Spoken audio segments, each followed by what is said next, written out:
Alright, we should be live. We should be live.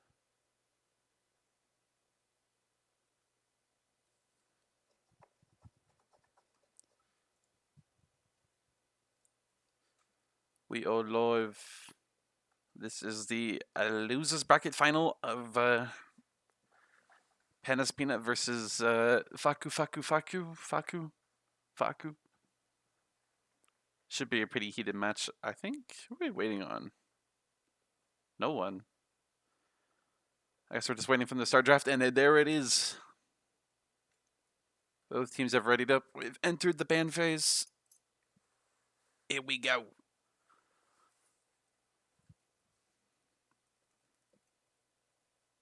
So normally what we see from bans against FAKU is targeting their top side and maybe throwing in a Kindred ban as well. But I've heard word. Okay, never mind. I thought I heard word that they might do a fearless draft or something, or some, I don't know, some interesting draft. But it seems as if we're gonna go standard here. And Nico ban as well. I like this Nico ban. Other bans, pretty standard banning away standing speeds Rumble, as well as the Wind Brothers away from Zimmy. And first pick is going to be Jinx, pretty standard as well. Bixie loves his Jinx, and they're going to go Viego as well. This is a pretty contested pick for the last series that they were in. Kind of went back and forth between Uninam and Babbles of whoever got Viego was winning. And they get the Swain second pick. I'm presuming this is for Zehan. I don't think this is going to go really anywhere else.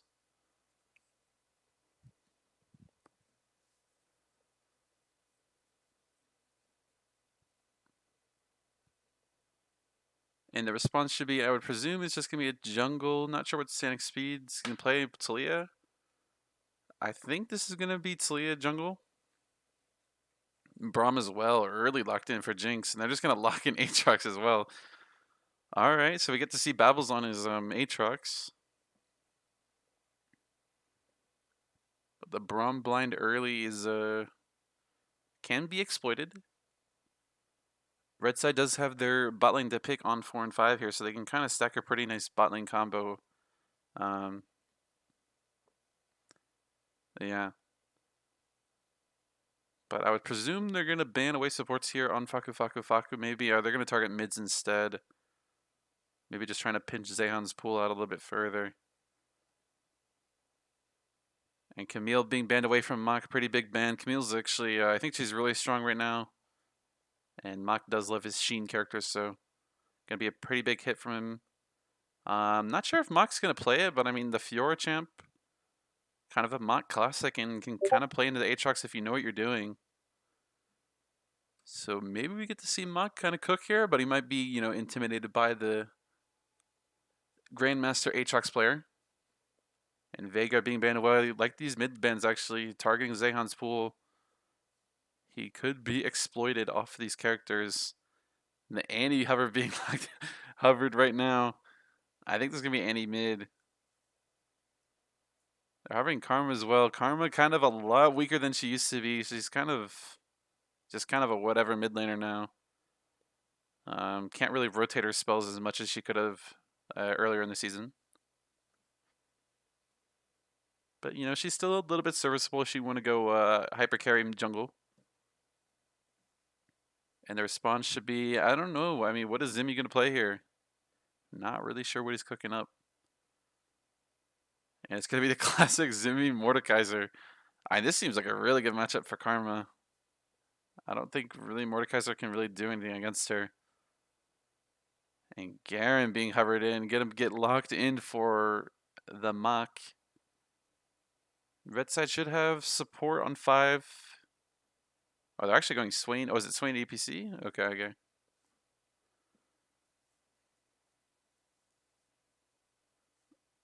It could be Swain support as well. I'm not sure. I don't know. I'm not really too sure what's going on. Oh, I guess it might be just Karma for... Yeah, it's going to be Karma for Finn. I forgot that's kind of his champion. And they're going to go Silas mid here for the Zehan. Last time I saw Silas, it didn't really go that well. So I don't know. I mean, the Silas champ, this game is like... It's kind of mid, honestly.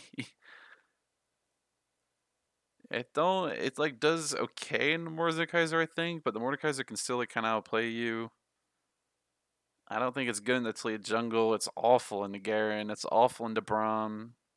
And I guess it's like okay in the Jinx. But he doesn't have like any good ults to take. His best ult is probably Braum ult, unironically. So hopefully we can kind of get that and he kind of can play engage for his team, because otherwise they don't really have any other engage. You got a Ryan Gosling ad before the series, or it was a sign that I'm, that I'm present.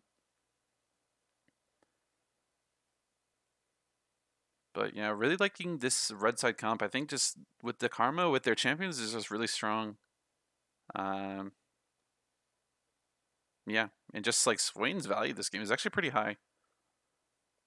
A lot of melee low range champions that he can kind of deal with that aren't really, heavy one shot burst. He can kind of eat their burst initially and then heal through the rest.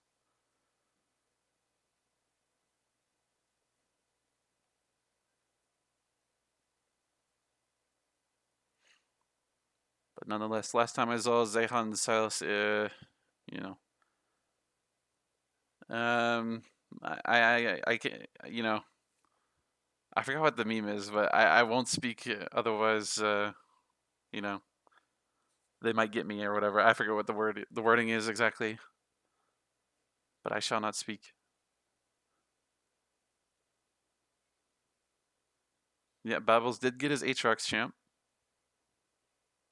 Did get the Aatrox, and Aatrox, I mean, they have like 3 melee champions, and then like 2 kind of squishy champions that can one shot. So it can be a little bit annoying for Aatrox, but once they're eased down, it's kind of, full green light for the Aatrox this game. And also, Talia can't really build that tanky in the jungle. She doesn't get like Seraphs or anything in the jungle, so there won't be that kind of barrier that he has to get through. So it should just be a lot easier for him to play against the Talia. Oh, whoops. Hopefully we don't get Riot Gap this series. I don't know. Hopefully they're working on it as well. Like, I'd love to see how many likes did Captain Flowers' tweet get. Oh shoot.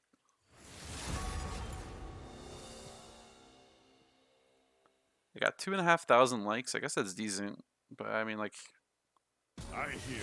I really hope they fix this. It's just really annoying.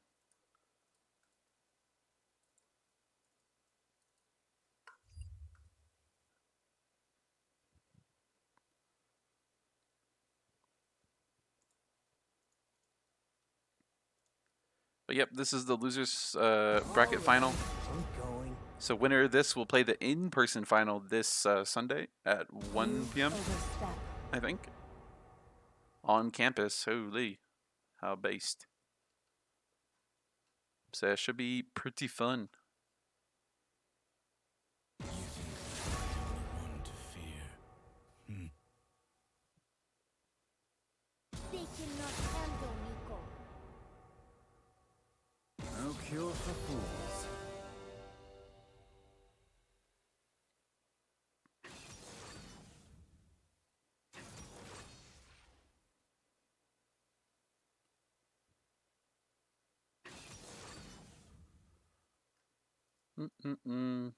How fun is Chimp Select? Oh, what joy.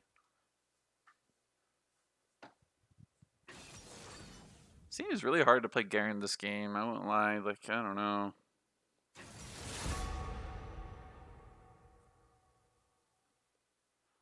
I don't know. I don't know. I don't know. I think the karma value is just really high this game. If she gets, through lane. I feel like, I don't know if Finn's gonna do it, but I feel like shield karma this game is just really valuable, especially for your own team. So doing the, I don't even know if you straight out Emax, but at least 3 points Q in the Emax and going like Moonstone, all this crap. Or maybe it's just Shrelia's. Seems just really strong for your team. And enables their champions very, very greatly. Kind of removes any of the enemy's team to be able to play the game.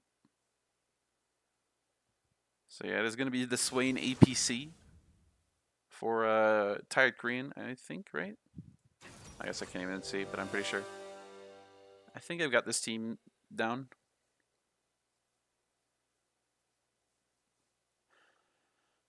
But I don't know. I think Blue Side got a lot of what they wanted. Got a lot of champions that they play. I don't think the Mordekaiser is the best champ here, obviously, but it is a champion that Zimmy will play, and everyone else kind of got a champion that they like playing. So I think it's pretty good for them. They really like this Jinx Braum, huh? I think they go with this like blind a lot of the games. I think you can kind of go Braum into a lot of bot lanes in GG because I don't know. I don't think anyone's gonna really hard counter you, or if they're not gonna really utilize the counter. If you're pretty if you're pretty confident on the Braum, I kind of get it. You can kind of just slam it in. The Braum champ can be pretty present in lane if you're good enough at him. Can kind of be suffocating. So hopefully we see some good Braum gameplay.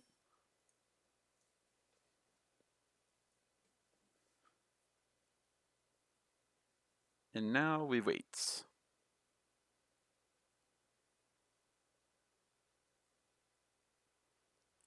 I really hopefully don't see Scorch electrocute Silas again for Zehan.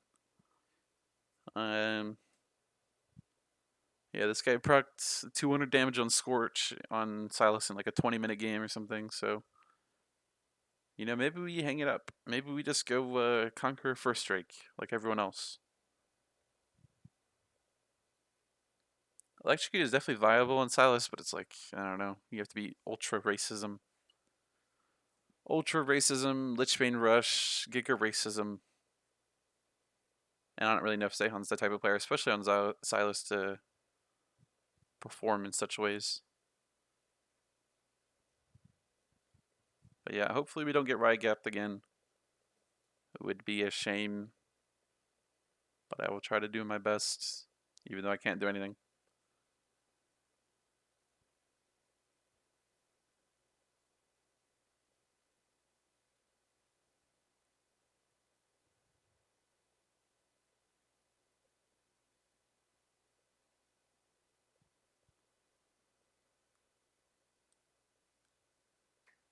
Oh, I need to switch these. These are in the wrong spot on this scene. I need to figure out how to. There's a way to swap them, but I don't know. Hopefully we get to see this Viego. I mean, apparently between Uninam and Babels, this was like the champion, like I said. Whoever got Viego was just running the game. Kind of crazy how Riot was thinking about buffing this character. I think this character is pretty okay for right now. Um, Pretty blindable in pro as well once other AD champions, other AD junglers, sorry, are down. Like the Jinja or maybe Lee Sin if Lee Sin's like not pickable in this instance. You can always kind of fall back upon the Viego.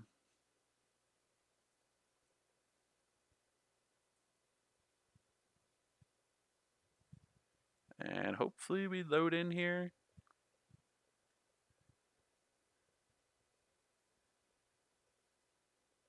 Hopefully. Alright, I loaded in. That's good. Step 1. Step 2, Zehan has Conqueror. Huge. Okay, Karma. I mean, Karma does have the shielding runes, so I would really like to see Finn go for a more shielding setup.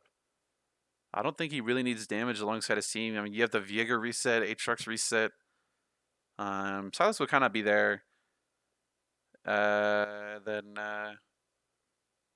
Swain obviously will do a lot of damage to this team.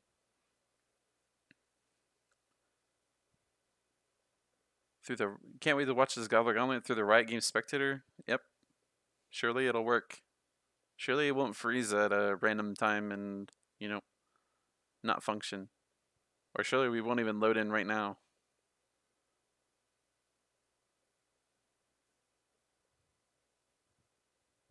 Do I have to rejoin? Like,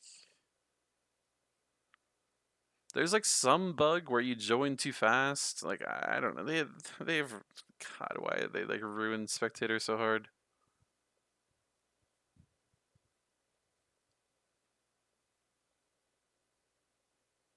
I'll give it a few more seconds because I should be loading in like instantly. But I think I have to just rejoin. Okay, never mind. I'm just gonna let we're in, I guess, whatever. Alrighty. Hope and pray, guys. Hope and pray. That's all I can say. That's all that I can say. Alright, everybody taking kind of standard jungle items. I think the most odd one maybe is Viego Green Pet. I think, I don't know. Is Green Pet even like real these days? Unless you're like Sejuani. I think Blue Pet is just too broken on any bruiser in the game. Red team opting for a little bit of a 5-man, and blue team is kind of looking for a little bit of a, I don't know, some sussy play, but gonna call it off, I guess. Looking maybe for a bot side invade, but yeah, gonna call it off.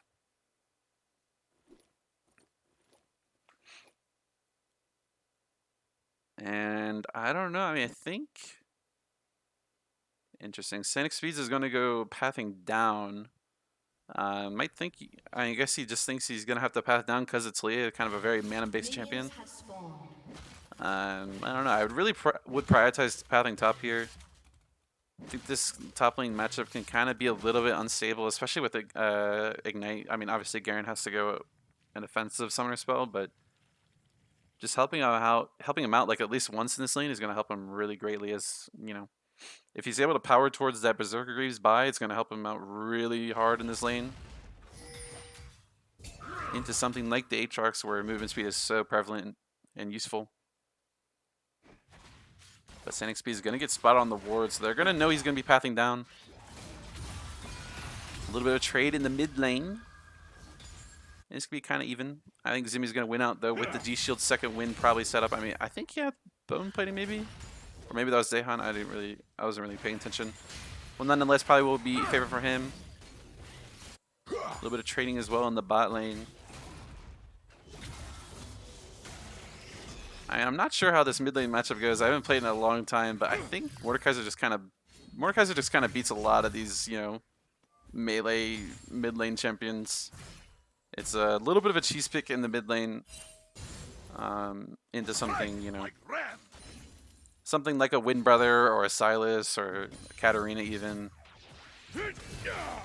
Mach gonna find a really nice level 2 trade, but I mean Hansar is kind of okay with this trade. The wave's pushing back into him, and he'll get an HP advantage as soon as he hits level 2. Only good thing for Garen though is he has his wholesome passive as well as D-Shield, and Zimmy trading down a level here, but Zehan, you know, kind of receiving and taking it in. Mach's able to get the wave 3 crash and maybe look for a cheater recall. I think he's gonna look for maybe a ward instead. But this mid lane wave is a little bit bad for Zimmy. He needs to get this in pretty fast. Viego's going to probably start rotating mid as soon as he finishes clear. It looks pretty free. If I'm Silas, I'm kind of calling for this. Silas should just, you know, try to do his best to hold his wave under his tower for his jungler. Let Viego hit his full clear and then run on to the mid lane. Zehan's actually doing a decent job at it. Yeah, even those minions aren't getting hit by the tower, so this looks like a...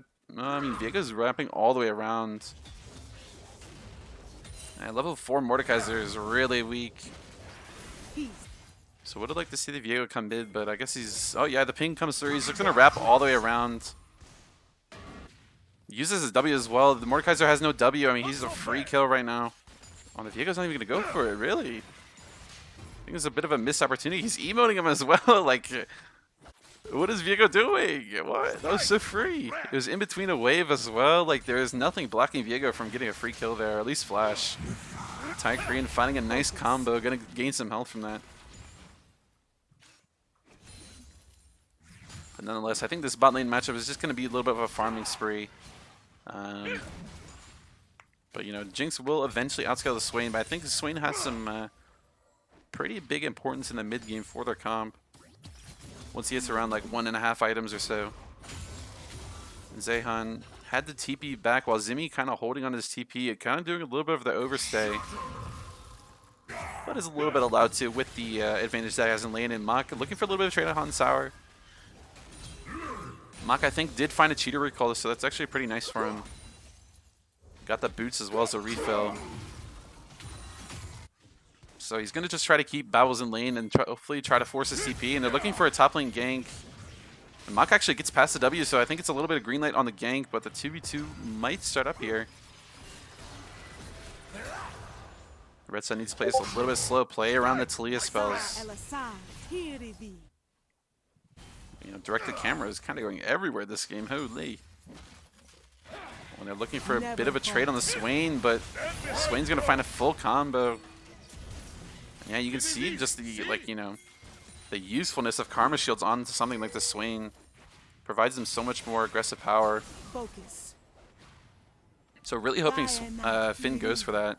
I don't think you really need any more damage with Malignance or anything, like I said before. Blue side starting up the Grubbies here, going to get all three of them. Red side not even in position to trade the dragon just yet. Mach Ding's level 6, but, you know, not really much he can do. He kind of has to chip away at the Aatrox's HP, which is kind of hard. And at this point, Aatrox kind of has full control of the lane. Aatrox around like level 6 to 9 starts just ramping up in power over his opponent. Just the base levels in Aatrox Q are just so strong. Aatrox didn't even go for something like a defensive you know, boot or something. Which I think is fine. I don't think he can go tabbies in this lane with the rest of his team. With Talia or Mordekaiser, so just powering longswords and poking out the Garen is going to be pretty good for him.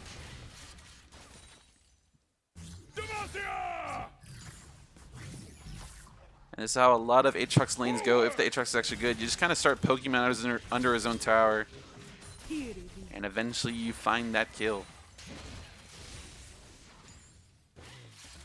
And Scenic Speeds is going to be probably looking for a Viego on the Dragon. He's hitting it currently, but we're not able to see the Dragon health just yet. Finn getting caught out, getting Sabron passive procced. Gonna have to flash away. Bixie can't find any more. Does use the Ghost, so there's a little bit of a trade for the red side there. And Babels was actually able to get the Dragon. Didn't even have to use flash or anything. I think Scenic Speed was just a little bit too low mana maybe.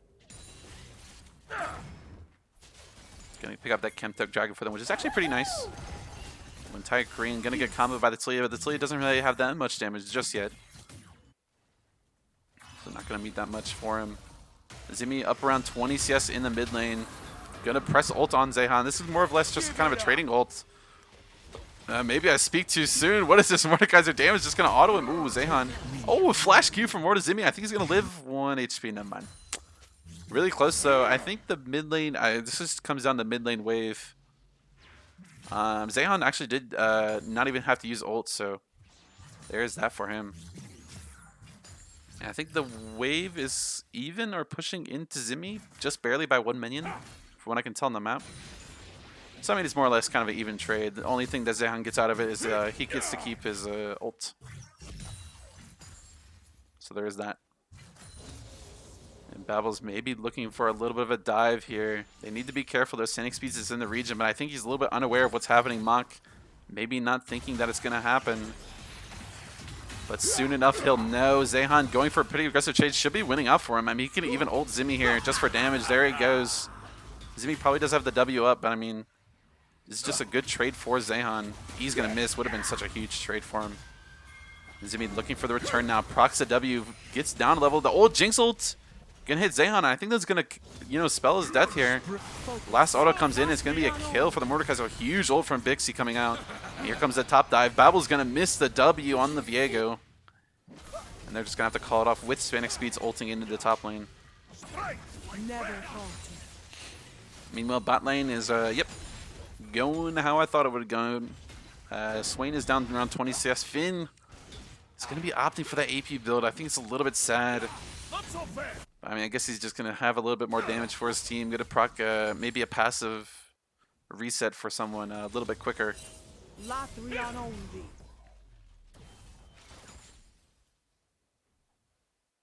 Mordekaiser finishing his full rallies, and this is where Mordekaiser in lane, if he gets an advantage over you and goes to rallies, can really start punishing you. It's really hard to step up to the wave as a melee character against Mordekaiser in these instances. Hopefully we can see Zimi start to transfer his lead elsewhere or even further onto the Silas.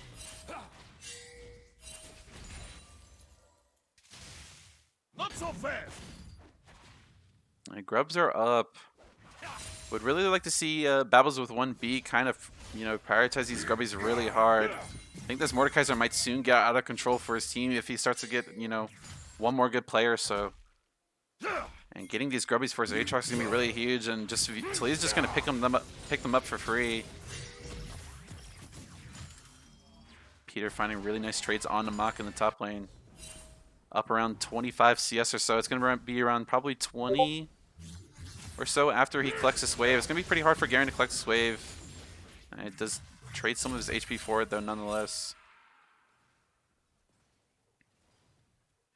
And Viego picked up his Kraken Slayer items. He's just going to run topside. Probably Cyclist camps just yet again. Zehan caught out, and this is what I'm talking about. Mordekaiser hits one spell, and he's just going to ult you instantly. Zehan, remember, has no flash. Can't even get Mordekaiser ult, so probably just going to be dead here. Talia gets the kill as well. Probably even better for his team. Talia jungle with gold is a scary sight to see. Things are going pretty well here for blue side. This Mordekaiser pick going pretty well. I think it's just really good draft adaptation to kind of poke at Zehan's champ pool.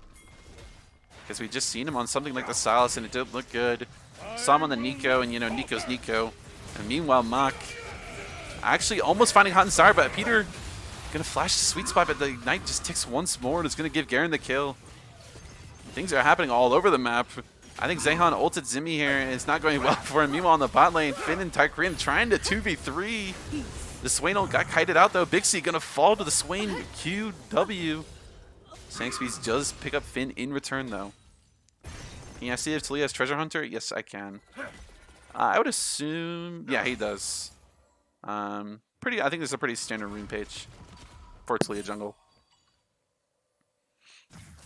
And Talia's going to actually spot out Babbles with 1B on her Gromp, so she's just going to run the dragon. Pretty low in mana, but, you know, she has the mana regeneration in the jungle to kind of just keep pressing Q indefinitely onto the dragon. So good ward here from Mach, going to spot that out.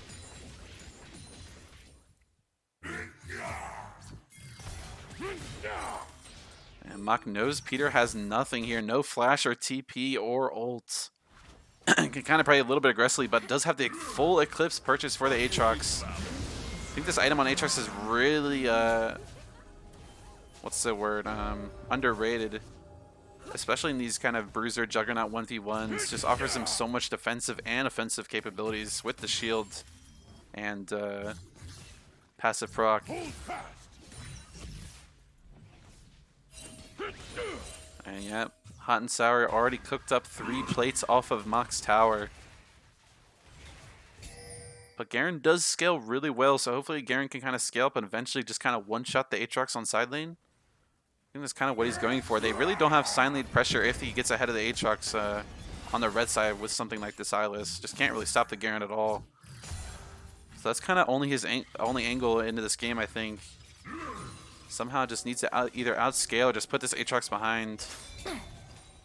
And Sankspeed's looking for invade on the Viego. Viego does have ult and flash, so might even be willing to take the 1v1. And Zehan looking for an aggressive trade, but I mean, this Mordekaiser's so ahead.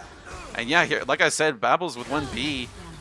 Not really scared at all, and Zimmy gonna ult Zehan away. Q flash coming out in response of Silas's flash. Clean play from Zimmy, looking good on the Mordekaiser.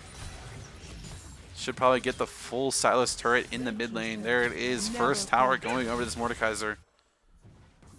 And maybe if this Mordekaiser can 1v1 against Aatrox, it might be pretty good for them.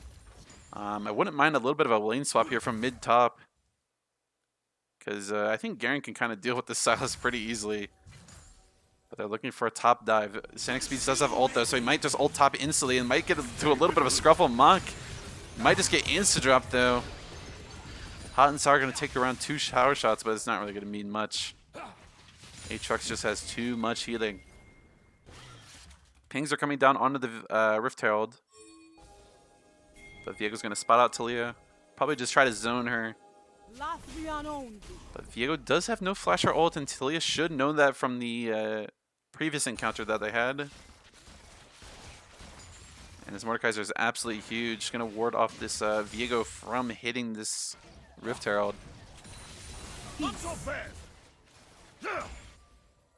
And bot lane is bot laning.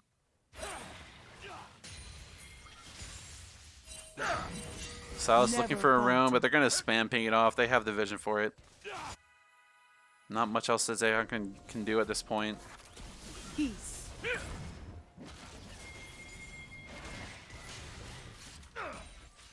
Blue side pings are coming down the Rift Herald. It should be pretty free for them. Sank Speeds is actually going to do a pretty nice job here. Going to realize that the Raptor respawn is coming up and going to take it from the Viego as well. Does have the time for it. They should know Viego's on bot side now as well. So I think a little bit of greed here is warranted and justified. Now they're going to confirm that Viego's on the bot side with the ward. So Mach is actually going to take a nice trade here. It's actually not even that bad. I think Sank Species is going to hit this Rift Herald and probably look topside. Does have a few wards though for the Aatrox in the Pixel Brush and the Rift Scuttle.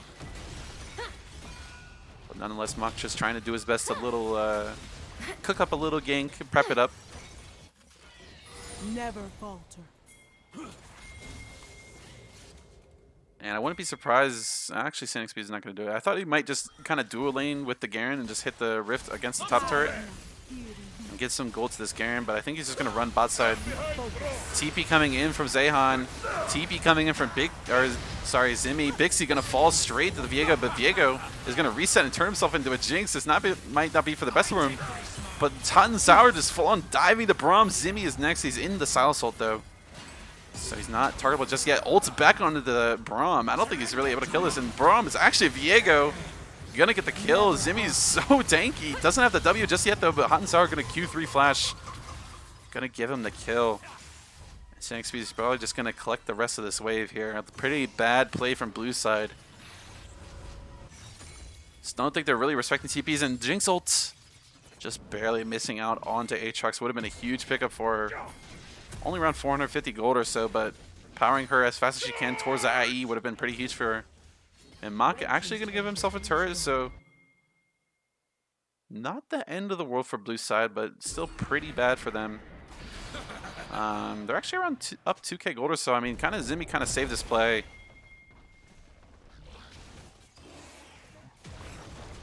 But the thing is, I think kind of all their gold is on this Mordekaiser. There's no really other threat for the red side here. I think Talia can be a little bit annoying, but she can't really carry the game just yet.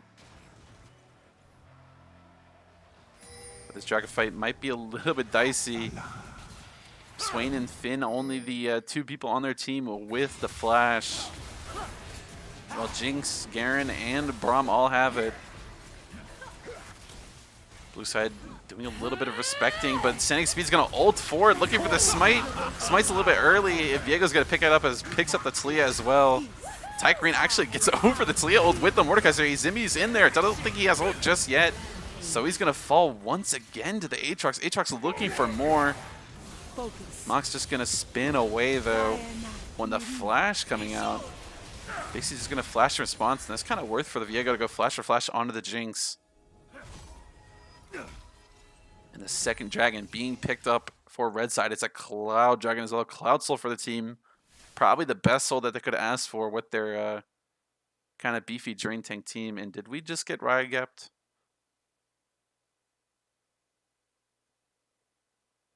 Uh-oh.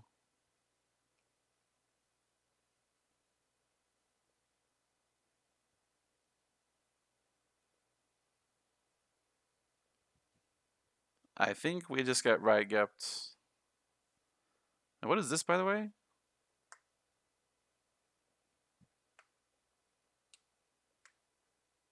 Wait, this actually seems kind of good on Karma and Swain. Oh, whatever.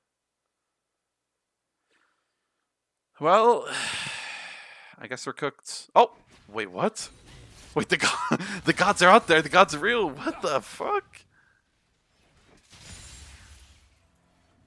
Holy, with the grace of God reaching down below, he has resumed the game for us once more. The spirit of Captain Flower watches over us. So true. What the heck just happened? Holy, they're out there somewhere. Praise Allah. What? Oh, I speak too soon. No.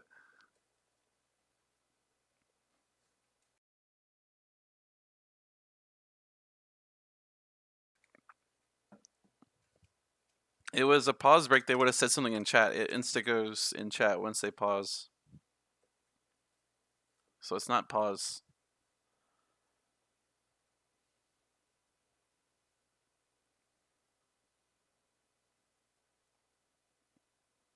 What happens if I press... Nope. Oh, I'm hearing pings. Help.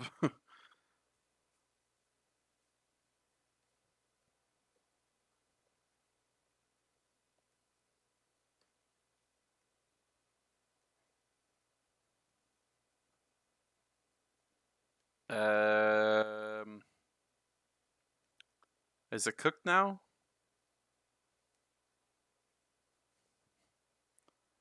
How much has this even done? 1k damage. Sheesh. 66. Womp womp. 95. Hell no. Um. Well, is it cooked once more? I'm hearing pings once again. The voices, they're strong. Alright, just go back 15 seconds and it'll work, surely.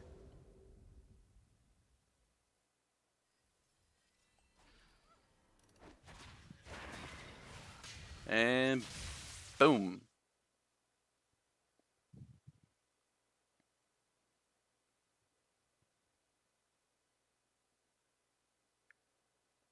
Well,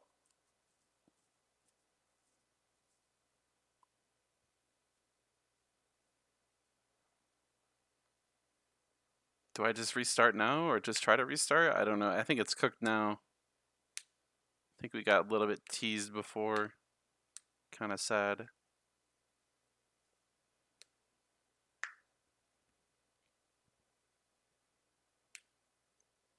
I'll give it a few more seconds, then I can try restarting, I guess.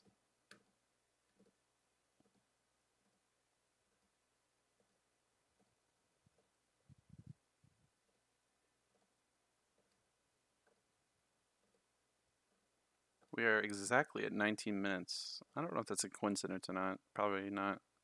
I mean, probably.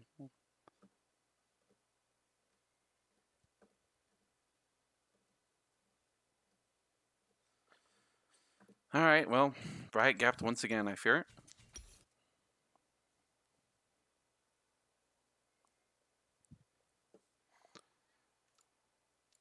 And we go back in. We go back in. And then we go back in. And we go back in. Alright, I guess I'll try restarting my client.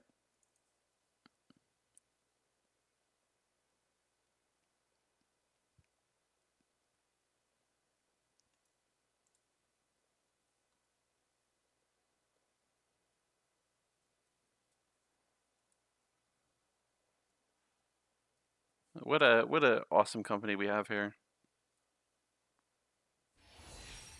You know, we push out skins on CD, but we can't fix a simple aspect of our game. And I just can't even spectate the game anymore. From multiple... Oh! I got in win through someone else. Alright, this is a real test though now. I think we might be able to get back in, but it's just going to pause again at 19 minutes, I would presume. I just think that's the only thing that's going to happen. If we don't get black screened here. Which I currently am. I'm getting the blue swirly ball of death currently.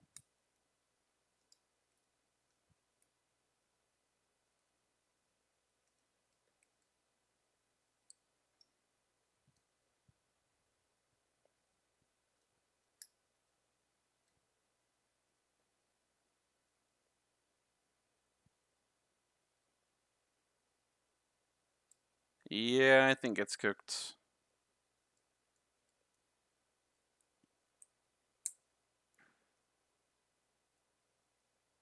Gosh darn it, man. Can it just work for once? Alright, well the good thing is we at least got through 20 minutes of it. How far are they in now? 28? So hopefully, I don't think it should be that long. Um, yeah, I think it's just cooked. Rip. You know, it would be a shame if this happens for the in-person event or in-person finals. Is the patch this Wednesday? Because they might fix it in next patch. Who this? Or no, I don't know. I don't know what's going on. The patch is this Wednesday. Okay, so we hope and pray that it's fixed this Wednesday. And if not, I don't know. Um, I'm just gonna reconnect again, and then. Oh, wait, the game just ended. Oh, it just ended. Okay, that's good timing. I was about to just go AFK for a bit. Okay, well. Okay, so red side, FAKU did tell him to do normal lobby. Is that the thing? Is that the strat? Okay, I mean, yeah, I don't know. Like, who cares about the stats at this point, man? Like, I don't know. Like, does it really matter? Um, let me tell. Try doing.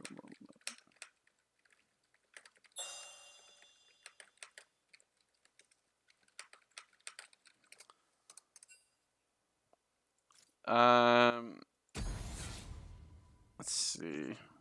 I think you just. Okay, yeah, they're gonna remake it. Good.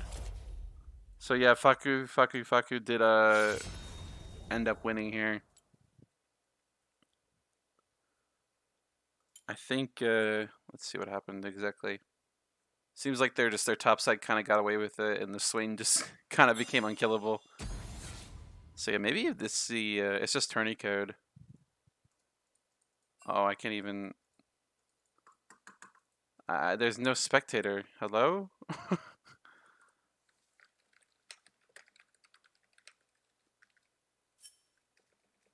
Okay, they figured it out. Oh, it's an option? Jesus Christ. Bro, get it straight. So yeah, here we go. We can run a little bit of an experiment here. So let me update this real quick. Alright, they're gonna run back the blue side. Stop pinging me on Discord. I'm about to freak out. I'm going DND.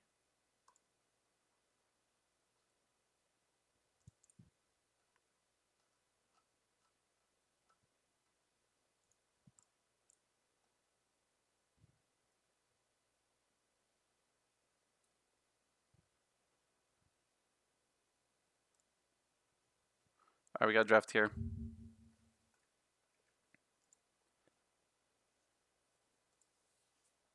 On the game 2. Yes, FAKU did win game 1. Lord Lucky Charms. Who's that? Oh yeah, I saw the invite. Who was that? Who is this person? Huh? Am I supposed to, is this like a, I don't know. I don't know who that's supposed to be.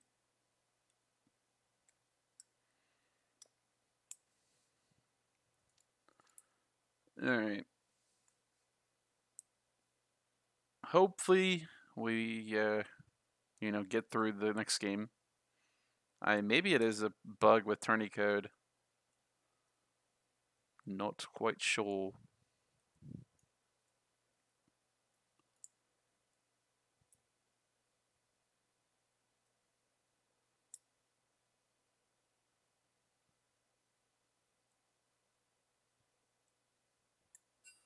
Alright, FAKU is gonna ready up.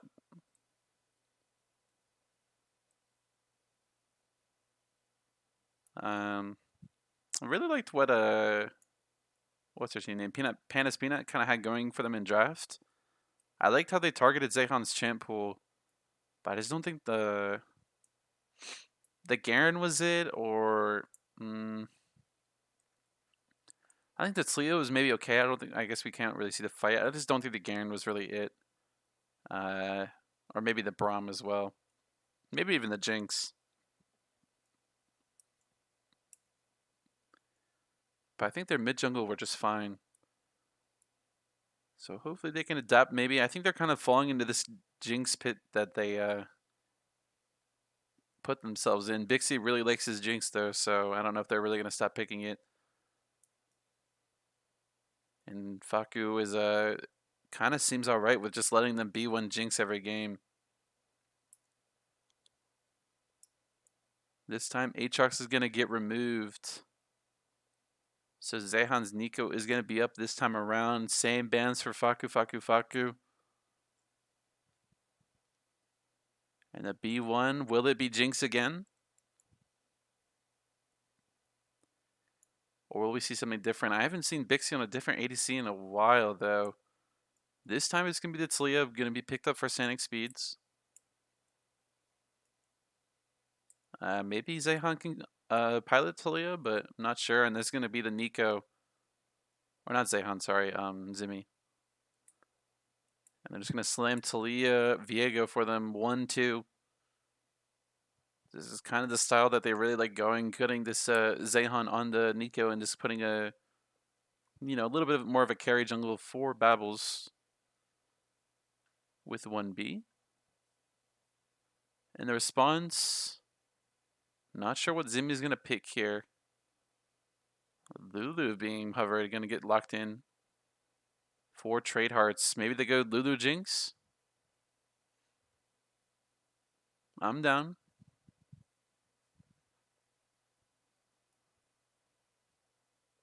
Cog Lulu, you say?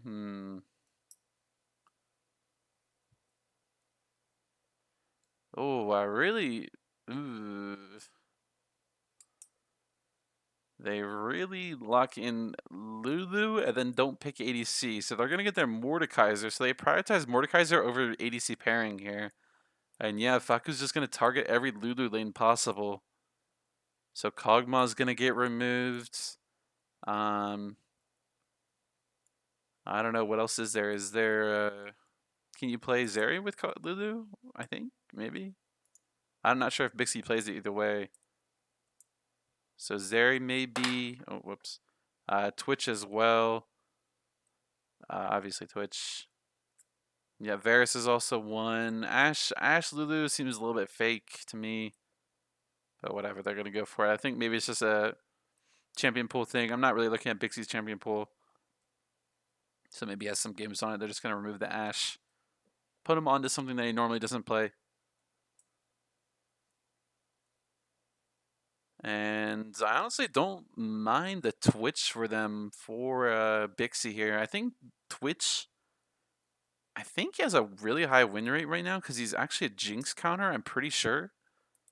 Jinx just can't match his like really burst damage if he opens up on top of her. And I think he just outranges her in general. Once he hits, level 6, obviously. So I think this champ is just pretty good into the Jinx champion. They go Jinx Karma. Yeah, but what does Twitch do if a Nico flash ults Twitch off CD? What?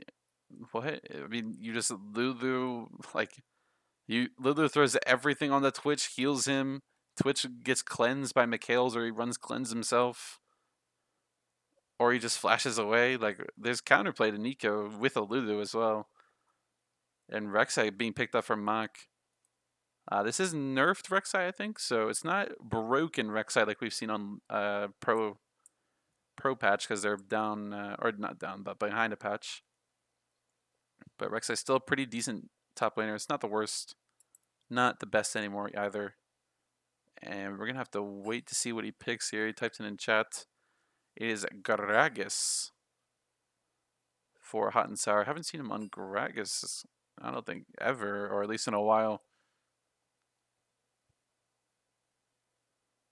Alright, so this might be a little bit of an interesting game. Last game was pretty interesting as well, but this one might even be a little bit more psycho. I don't know. I mean, if Bixie has really good mechanics and holds his flash at the right time, I think he can kind of just 5-man wipe them with the Lulu as well. Like everyone just gets a one shot. They don't have any hard CC either. I mean, the only hard CC they have, I guess, is Nico ult, but I mean, Lulu can just McKails it if she buys it first.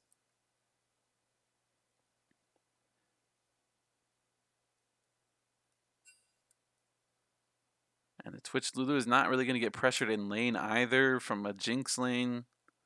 It looks pretty good for them.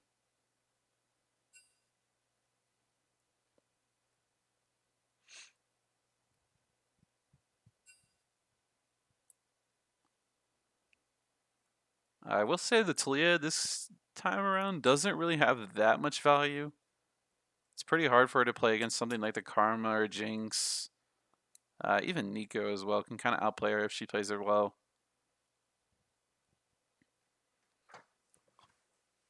And it didn't look like Cynic Speeds was really either 1v1ing the Viego well or out farming and outpacing him. So it might be a little bit of a difficult game before him. We're going to have to see as soon as we get through the 5-year champ selector, then the 5-year delay. I hear you. But nonetheless, Zimmy back on his Mordekaiser looked pretty good on it last time around. And the only thing for Zehan here, I think if Zimmy gets even, just gets as much ahead as last game, it's going to be even worse for the Nico. Because this champ is completely worthless if you're behind, at least in lane. You can still flash ult to the enemy team, yada yada yada, but you can't ever play against the enemy laner if you get behind. No cure for fools. Let me end this. You think I am the one to fear?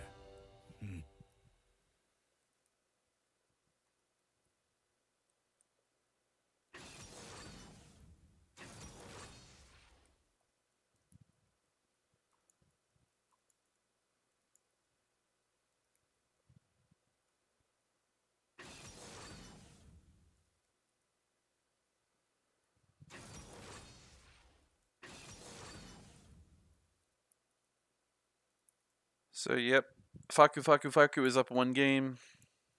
If anyone didn't catch it or anything, we got rag yapped. So this is series. Oh, is this BO5? Or BO3? I didn't even look. But nonetheless, they have 1 game up on Panaspina. I can look now.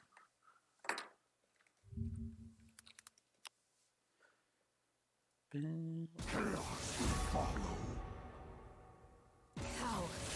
you die with your eyes closed?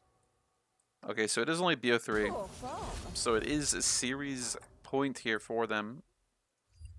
And if they win this game, it will guarantee them the in-person final spot against Leaning 4 Paddle Walls this Sunday at 1 p.m. I'm not sure exactly where it is, like the exact room or building it is. I don't know. But Dixie does know, so mass DM him right now if you do so care.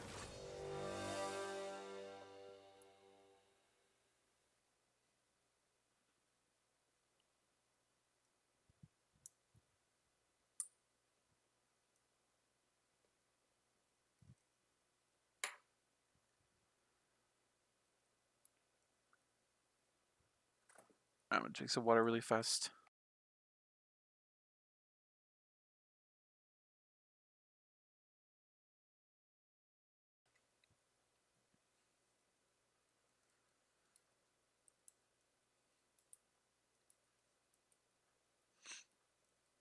I'm interested to see how this Rek'Sai goes. I haven't seen Rek'Sai top post nerf.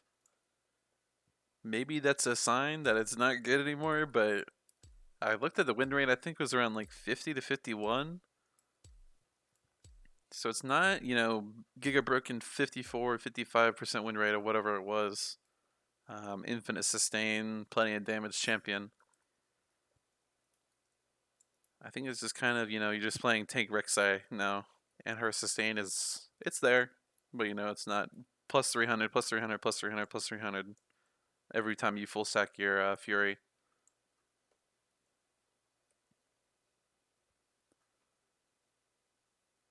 But yeah, really liking this Twitch Lulu, like I said, this game.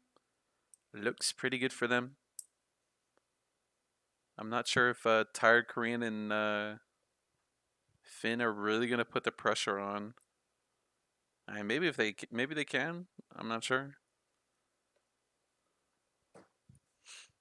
And maybe it was a sign from last game that neither jungle is really going to pay attention to the bot lane this game. I mean, the bot lane matchup was kind of like, there's not really anything to be had done.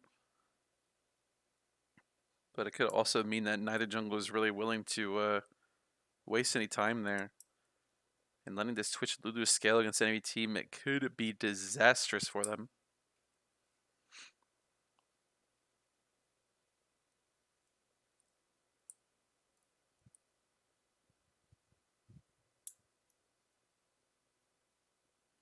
But yeah, hopefully we don't get right gapped again. We're doing normal draft or whatever, just a normal lobby, not a tournament code lobby.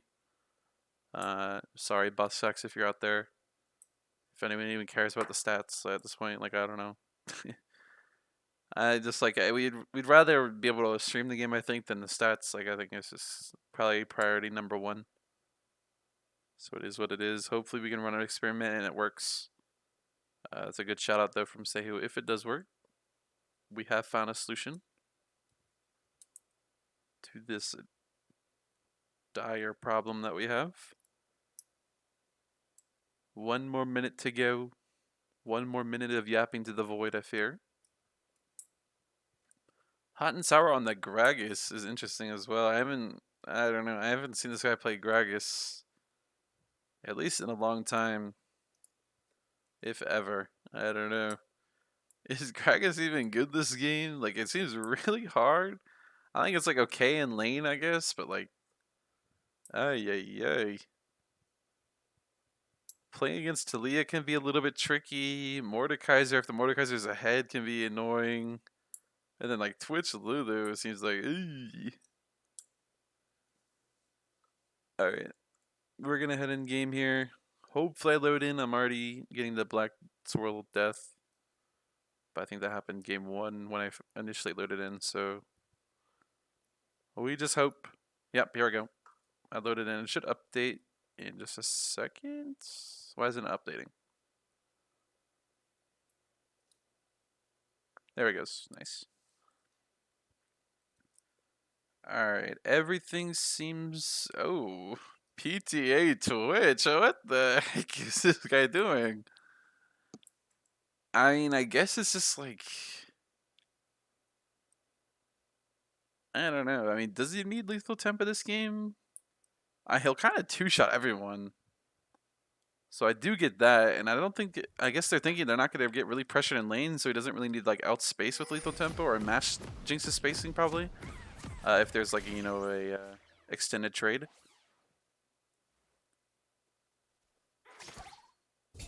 So, I mean, I kind of get the angle. But I think lethal tempo is just a little bit too broken. I mean, PTA is just kind of maximum burst damage. So I think I get the PTA angle. And Cynic Speed is going to be opting for the blue pod. I mean, blue pod Slia. I think blue pod is the best one out of the 3, but red pod Slia is just way too strong. Lets you just chase down people with your cube better, and she already has enough movement speed with her passive already. And Hot and Sour is starting with the tiered no potion. Holy, this guy is the most greedy guy I think we have in GG. He starts like, we saw the one, what was it, the Jace game where he started cold, no potion, full scaling runes, first strike, gathering storm, absolute focus. And we're getting a little bit of the emote spam in the bot lane. Not really my favorite, but what can I do? I don't know. I'm just here spectating from the clouds. This time around, Zimmy opting for the Ghost, sorry. Ghost is really interesting. I mean, do we really need Ghost if we're going Rallies Rush? Like, it's really overkill, no? Maybe he thinks he can just absolutely smash this lane, and I kind of get that. Big Scene Trade Hearts looking for level 1 trade. Finn is just going to blind walk into it, not even casting Mantra Q. There it is. Fortunate that I think it lands. I think it's he's really kind of lucky that got off. Should really just insta-cast Mantra Q more or less there. But who cares? In the end, if it lands. Both junglers going to be pathing down this game. I don't think there's really much to do in the top lane. It's a Rek'Sai lane with a Gragas as well, so you know. Not much they can do. Treyheart's kind of walking up at a bad time. Zehan get hit by the Mordekaiser E. It's going to guarantee the Mordekaiser Q. So I'm not sure if there's going to be a good display of how good Rek'Sai is in lane anymore, because Hot and Sour started a tier, no potion, so he's just going to probably just scale alongside the Rek'Sai. He types in chat, you bought a pot. I don't really think Rek'Sai needs a pot in this lane. I mean, if Gragas doesn't need a pot, I don't think Rek'Sai is going to need a pot. The Rek'Sai will eventually out-sustain the Gragas because the Gragas just needs, you know, needs mana to sustain. While Rek'Sai is obviously manaless. So both top laners probably just going to accept the handshake, going to scale together.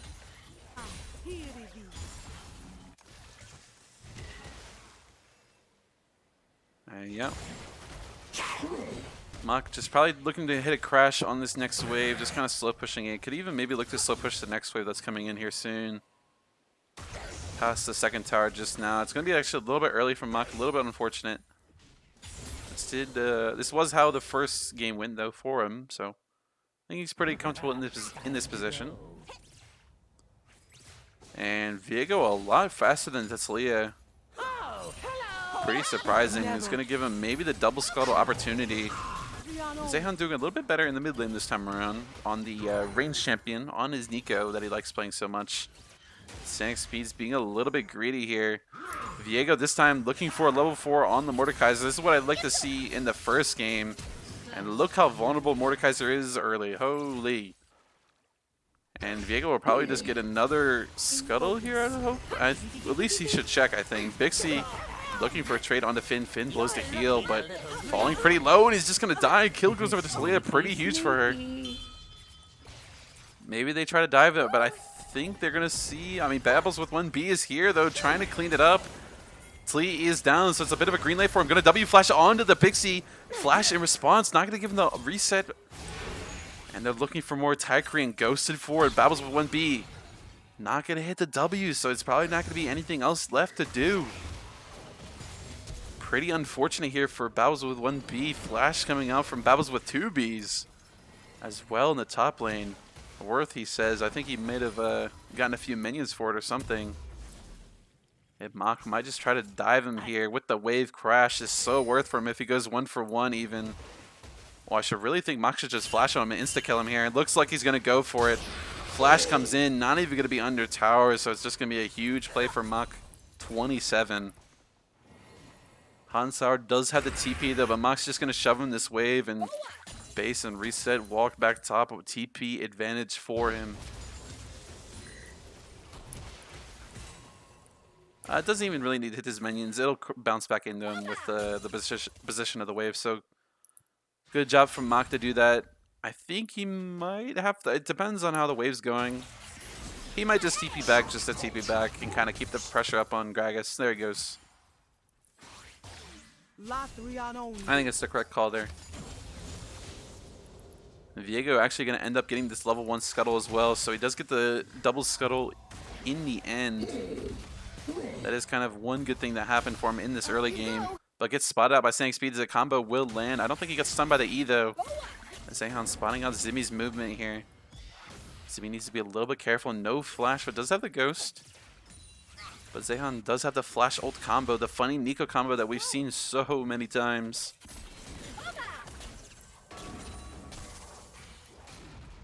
And Zimmy's looking for a little bit aggressive trade here. I don't know if Zehan actually got hit or that was his clone. It was really hard to tell. And yeah, top lane is top laning. Mach this time up around 15 or CS. 15 or so CS, sorry.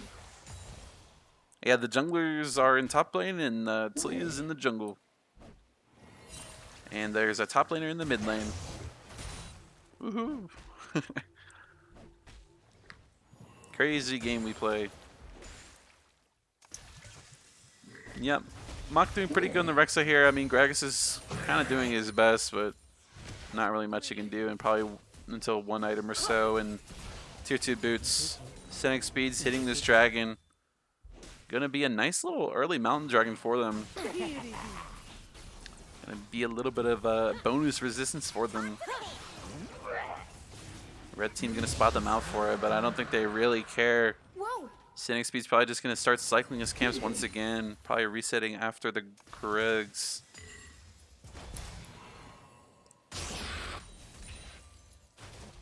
Yeah, Rek'Sai's still looking pretty decent in top. I mean, can definitely probably see the. I mean, did they? I don't think they nerfed the direct healing, but just the amount of passive generation that she got from minions. So I think she still heals the same. It's just a little bit harder to get it. Probably just have to trade a lot more on the opponent. That's probably what they're looking for. Scenic Speed's here for the counter gank. I think it's a little bit early though. Bixie, they're targeting the Lulu though. I don't know if this is the best play.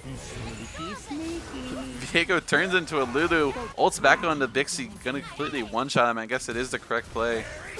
Triple kill coming for Babbles 1B. He's gonna die for it, but it's so worth for him. Gonna be a 1 for 3 here.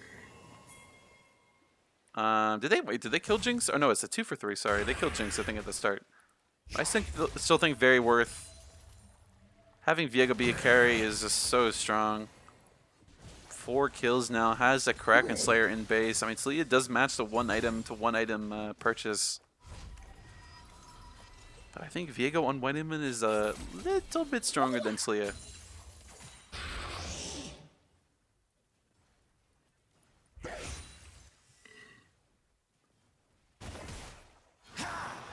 And Grubby's spawning around 130, I think, is what the bugged objective timer is. The other part of the spectate that they can't get right. Well played. The first 3 did go over to red side, so they're gonna probably look to take it. I mean, maybe Viego goes for another dragon, tries to match out the 1-to-1 dragon. It'll be a pretty even objective game state at least. 1-to-1 dragon, 3-to-3 grubs probably. And they're looking for a dive on the top. Hot and Sour has no flash on the play earlier. It's going to be the Rek'Sai stun into Talia combo. Clean play here. And someone... Oh no, Zayon didn't TP, did not get canceled. It's going to TP in the top lane though. And Zimmy now is free to clean up on the mid turret. Going to insta shove his wave and start smacking it. The W from Bowser 1B lands on the trade hard, so they're looking for a pretty hard trade here. Ends up being the kill. Another kill going over to this Viego, and Bixie gonna waste ult, so they might even look for the dive. Flash W coming in from Bowser with 1B, and now they're gonna look to dive onto Bixie. No flash, they know exactly where he is. I think they're just waiting for Finn to get aggro, and it's a clean dive from red side. Finn getting the aggro first there, really well played, good communication. This is why these teams have advanced this far into the bracket. Scenic Speed's gonna know Bowser with 1B is on his Krugs, but I'm not even sure if he got a little one, maybe 1 or 2. Not gonna find Zehan on the knockup, but you know, I don't know. Not really much that Tank Rek'Sai can do just yet. Looking for more. Gonna knock her up once again. Zehan really doesn't have that much damage. Oh, the ult gonna come through. The Mach has to flash away. A little bit of disrespect from Mach. Underestimating the Nico power. And Krugs have spawned. I think Viego's just going to run straight to these. Scenic Speed's looking to run straight to these as well. Hot and Sour doesn't have TP though, so I mean maybe Scenic Speed just starts hitting them. They saw him base. I'm pretty sure Zimmy just saw him base. Maybe even let him base here. And yeah, I think Mordekaiser's just going to rotate over. And it's going to be 3 grubbies here for blue side. So ultimately, this dragon's going to be up in the air for anyone to take. And it's going to be even grubby game, 3-to-3.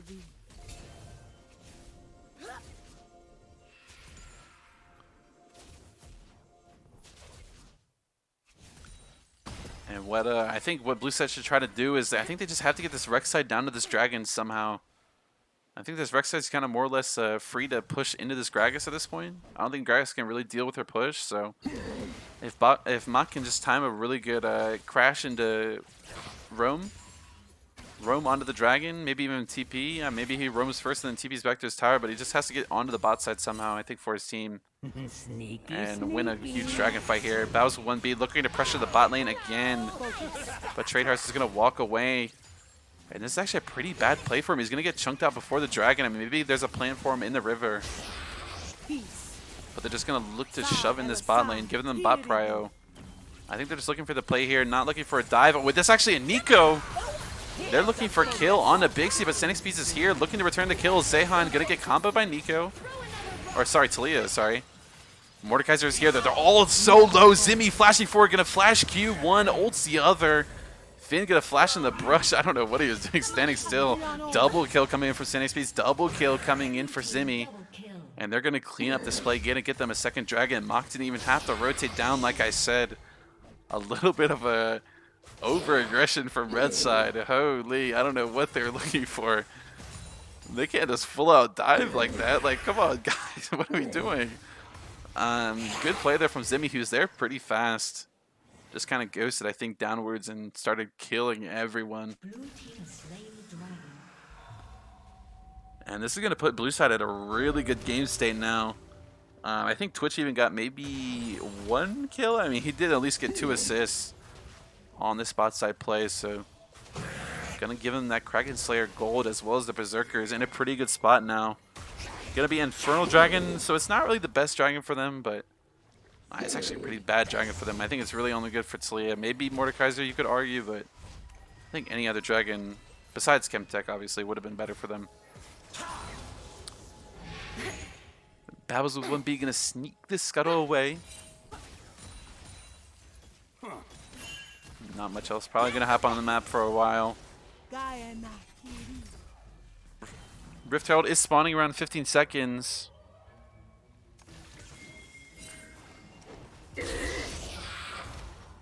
Yeah, and this is probably where the Gragas can kind of start to contest the Rek'Sai a little bit. This is kind of where the Rek'Sai, or not, sorry, Gragas starts to kind of have infinite mana, infinite sustain, and has max points in Q, can kind of insta-shove waves.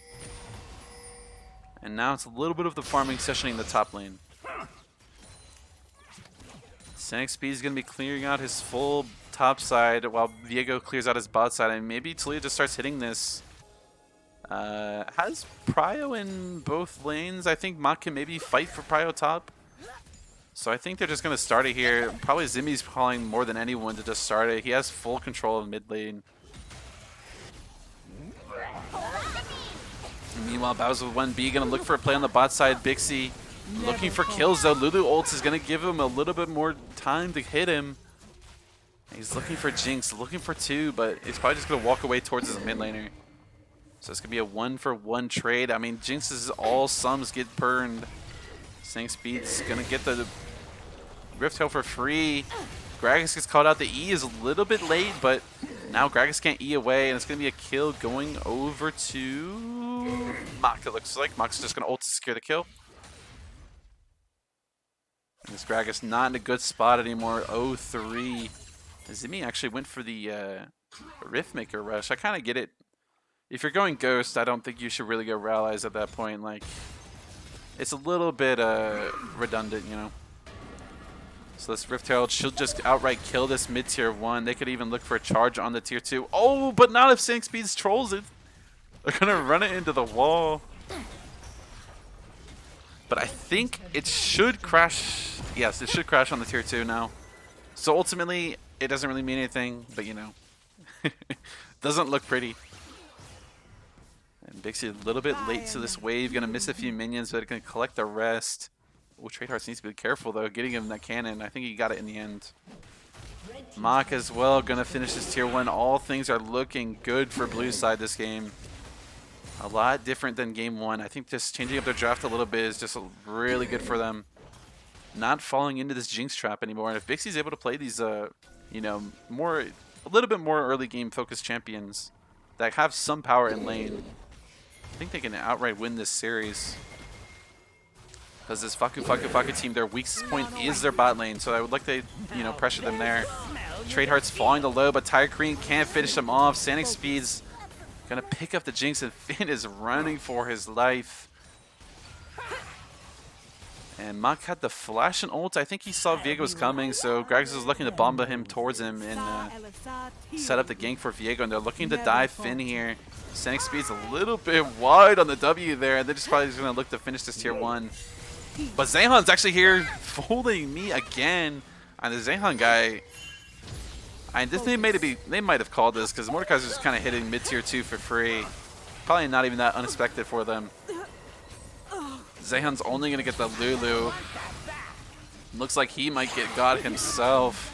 Mach TP'd here. Good play from Mach, and Tycoon gonna get ghosted at in the Mordekaiser ults. But he's trying to play around his, what is it, Chompers? Trying to play around his Chompers, I think is what it's called. Battles with 1B, looking for Bixie. Little bit desperation play here. He's getting kited out by 3 people. Mach is here, though. And he's going to absolutely pop the PTA damage coming in from Bixie. The exposed damage, flashy coming in from Gragas. So, ooh, a good buffer from Mach here. Gonna buffer the ult into the Gragas ult. Gonna make her unstoppable. Finishing off the Gragas there. And this is where Rek'Sai turns into an absolute demon. 2 items, picks up the Spear Visage. And this is where we start seeing the plus 300, plus 300, plus 300, plus 300 for the Rek'Sai every time she burrows at max Fury. And Tradeheart's not going to even take the Blast Clone with Mach. Mach just being a gentleman, trying to let his graceful little Lulu in the door with him. But, you know, I don't know. Women these days, am I right, guys, or something? I don't know. TP coming in for Gragas. Going to spur them off the dragon. Never falter. And this might be an all-out brawl here. Mordekaiser doesn't have ult though, so that's probably what they're playing on. Viego's probably just going to pick this up for free, but this might be a fight still after. I don't think Mach has ult. Zehan going to proto ult forward, but they're actually going to be able to finish off the Twitch. But is this still good? Oh my gosh, huge knockup. I'm not even sure what that was. What was that knockup? I think it was a Talia W. Triple kill from Mordekaiser, looking for a Quadra. Scenic Speed's going to be chasing down with the ult. Can he get the Blast Cone away? Going to get it. Oh, Rek'Sai Q did hit him though. Can he ult him? Oh, I don't know if he had it. I don't know if it works like that, but I think Rek'Sai ult just came up and maybe he got out of range. So sad for the Rek'Sai there. Almost got the full ace there.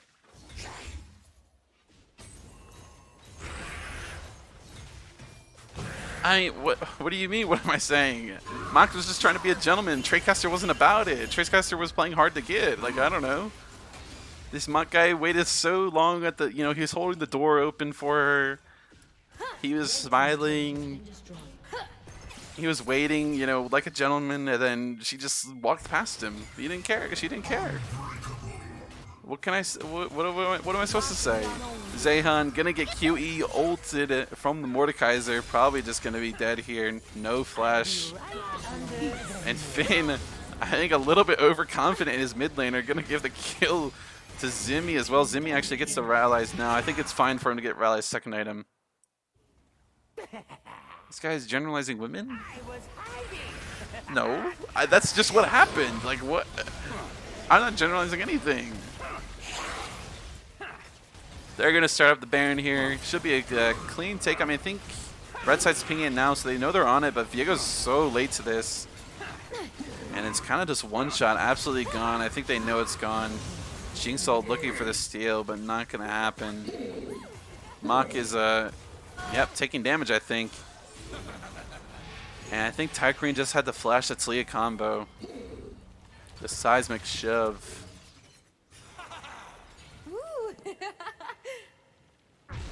And a clean game so far from blue side, up around 10k gold or so at 21 minutes. So it should be hopefully a clean close up for them. Maybe looking for one more play or so.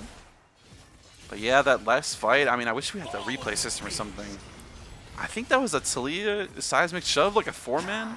Because I don't think Mach was around, you know, to knock up multiple people. So I think it was just a Talia 4-man, like seismic shove or something. Absolutely crazy play there. Gragas looking for a plank on mid lane. I mean, maybe this is their only play. Gonna spot out the Lulu though, but does Lulu care? Ult coming down. Bumba maybe? It's gonna be a Bumba. Finn gonna finish it off. Zimi's going to find Zehan, though. Going to absolutely just try to one-shot him. And if Nico goes down, it's really hard for Red Side Comp to play. Remember, Gragas has no flash. Or no ult, sorry. Mach going to flash E onto Jinx. No flash from the earlier play as well. And Hansar's trying to walk away, but the rally is just so strong. The fat man is just trying to walk away, but he can't. His legs are too big. And blue side maybe pushing for the end here. I mean, maybe can at least get Nexus turrets. It might be a little bit close, but they might be down to just fight once again. Bixie still has his ult. And maybe, oh, do we get a, oh, he doesn't do the Anton special. Ulting both towers as the Witch. And Bowser 1B has a flank, but yeah, I don't know if there's really much for him to do. They're just hard hitting Nexus. Dixie gonna ult at the last second for damage. And it's gonna be a clean game for blue side. Well played from them. Really good draft adaptations, I think. And it's gonna head to a game 3 here on the losers bracket final.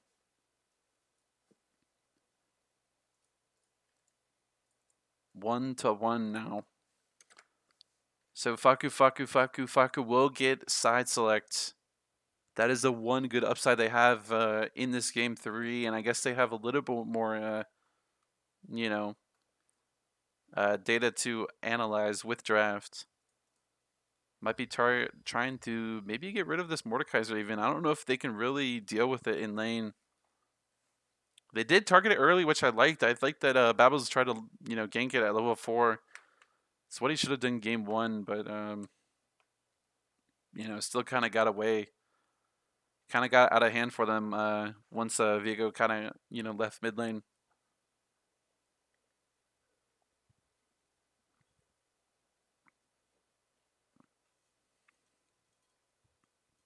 And the Jinx trap proves itself to be true once again. Jinx not even going to get killed this game. Holy. And hopefully Panaspina realizes that. I think this Jinx is just kind of a trap. A little bit of a bait champ right now. At least in GG.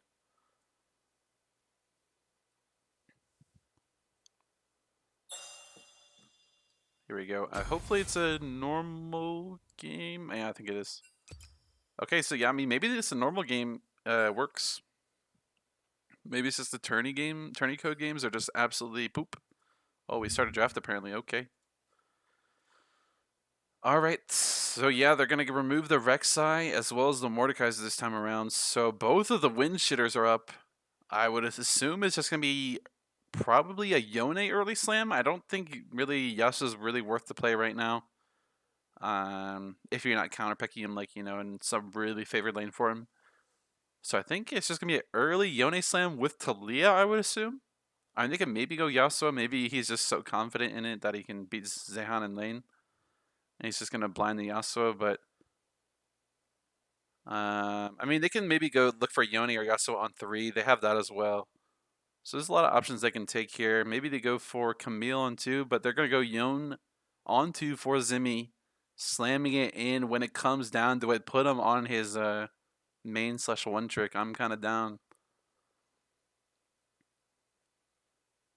And Renekton is being hovered here, looking to do the same for FAKU. Gonna give Hot and Sour, you know, his main/1 trick as well. Not his one trick, but, you know, one of his mains. Instead, they're gonna go for this Swain Prior. They liked what it looked like in game 1. So they're gonna go back to it. Maybe they might even go Renekton again here. Instead, they're gonna go Ari for Zehan. Okay. So Ari will offer him a lot more safety in lane. Kind of like how this is going, but I would have wished they kind of got a top lane champion for Hot and Sour, because now Rek'Sai and probably Fiora are going to get removed for him. So I'm not sure what he's going to pick. I mean, maybe... Oh, it's kind of hard for Mach to play here. I think Mach wants to blind Camille on 4.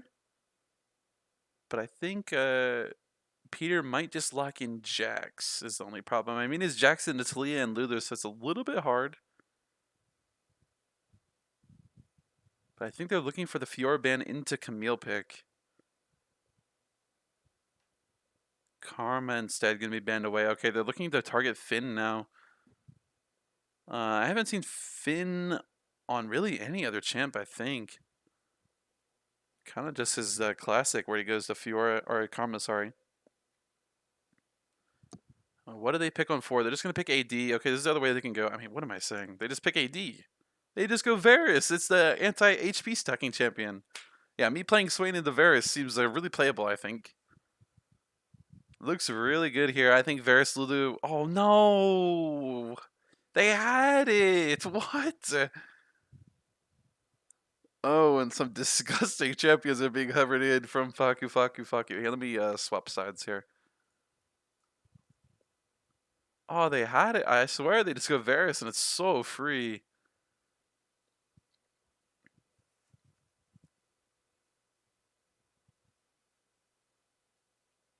Really not seeing that. I mean, I guess you can like,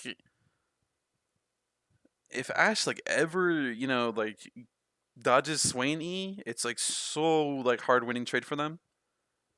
And Ash can kind of just start kiting him on cooldown. But I don't know. Jax being hovered here for hot and sour. Cassante instead. Hold on. Is it a match Fiora game? Garen as well looking good. I mean, maybe not Garen and the rest of the team. Maybe even Camille. I mean, Camille is a match Camille game, no? The match Camille Classic. Does he do it?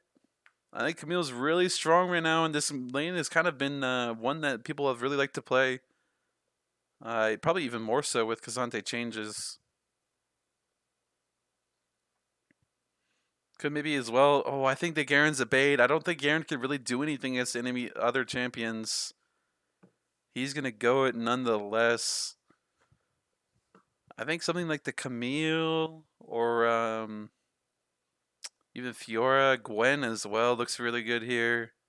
A little bit sad, but whatever. Hopefully he wins lane. I mean, this lane is really hard for Cassante to play, but if his team's behind, I don't think the Garen can really carry his team out of the out of the trenches here against the enemy team. So really kind of putting it on his team to not int. But I think Panaspina is really confident right now. I think they came off a really good game.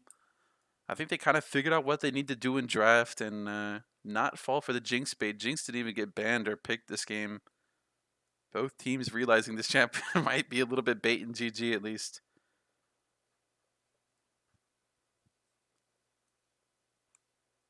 And hopefully, am I in the way? No, I'm not. Okay.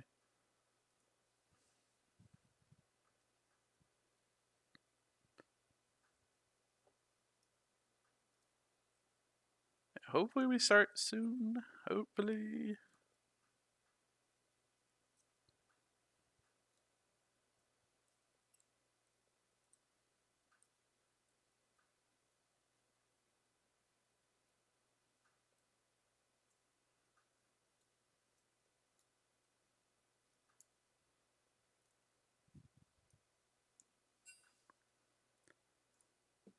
All right, ours are coming through.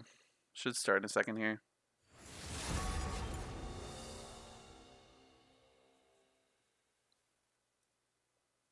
All right, I'm going. I hear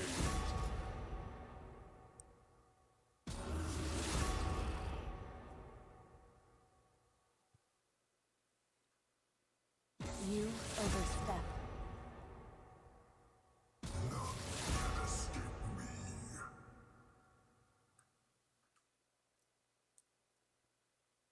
But yeah, I think I'm just gonna overall favor Panaspina draft here. It looks pretty good for them. I think a lot of them got what kind of champs they like that they like playing. I think the same is kind of true for FAKU, but not as much as Panaspina here. Sandy's got his Talia that he's looked pretty good on. Zimmy obviously on his champion. Trade Hearts looked pretty serviceable on the Lulu. Didn't look bad at all. I guess Bixie plays Ash. Like I don't know what this Ash prio is, but whatever. Bixie got his Ash. But then Mach is obviously on his Garen, so looks pretty good.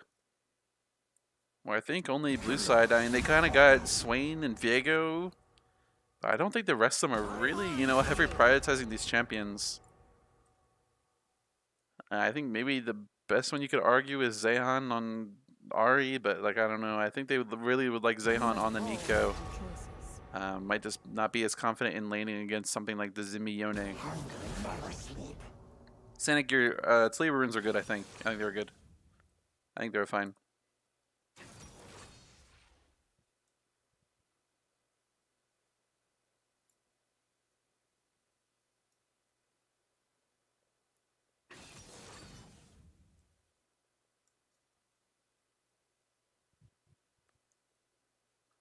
But yeah, someone I think Alpha said this. Yeah, Bubbles not caring. I mean, Casante's really not that much of a carry anymore. Like he doesn't have this 1v9 potential. I mean, you kind of see it in like 1 out of 10 games he's played now. Like it's kind of hard to carry, and you have to get ahead in lane somehow. So I don't know if Casante's really going to be able to get ahead against Garen because obviously it's a very Garen favored matchup. I definitely think it's playable for Casante. And you can kind of just scale alongside him and play for his team. But if Casante just ever takes one bad trade or just ults Garen at a bad time, Garen will just send him to the Shadow Realm. He will smite him at 30% HP, which he'll put himself at by ulting. So there is that interaction. Let me move these back around while we head into delay. So yeah, pretty high stakes game. Hopefully we do get to watch. I think we cracked the code. I think it's just normal draft. I just don't think tournament draft is spectate is working right now. So hopefully, I don't know. This game might get a little bit psychopath. Hopefully, Zimmy pops off on this Yone. I don't think we've seen it that many times. I can remember him playing it like one game from what I've watched or cast. At least that I can remember. So hopefully, we get to see why it's banned. I think he has like a 60% win rate or maybe even 70 on op.gg as well. I can look, I guess, but yeah. Hopefully, we look to see why he plays this champion, why it's banned from every game. Yeah, 63% win rate with 60 games. I mean, that's not insane, but it's definitely good. Definitely good. Yeah, his Yasuo win rate is just 9% lower at 54. Like, his champ is just not even close to how strong Yone is, like, at all. It's just not even remotely close.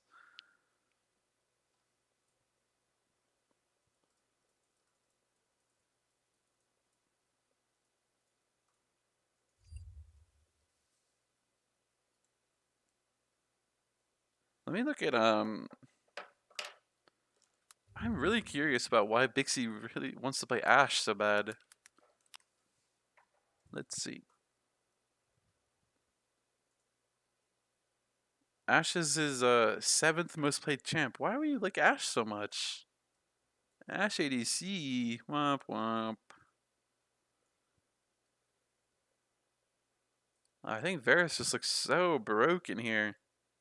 Whatever, whatever.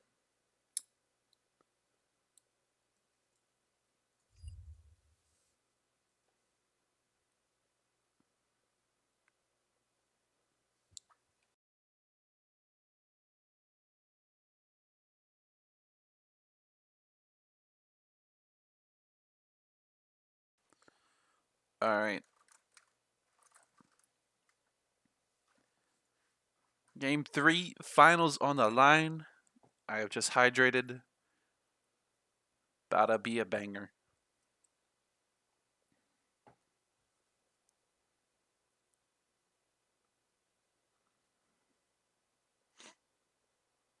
All right, let's see if anyone did a funny on the runes.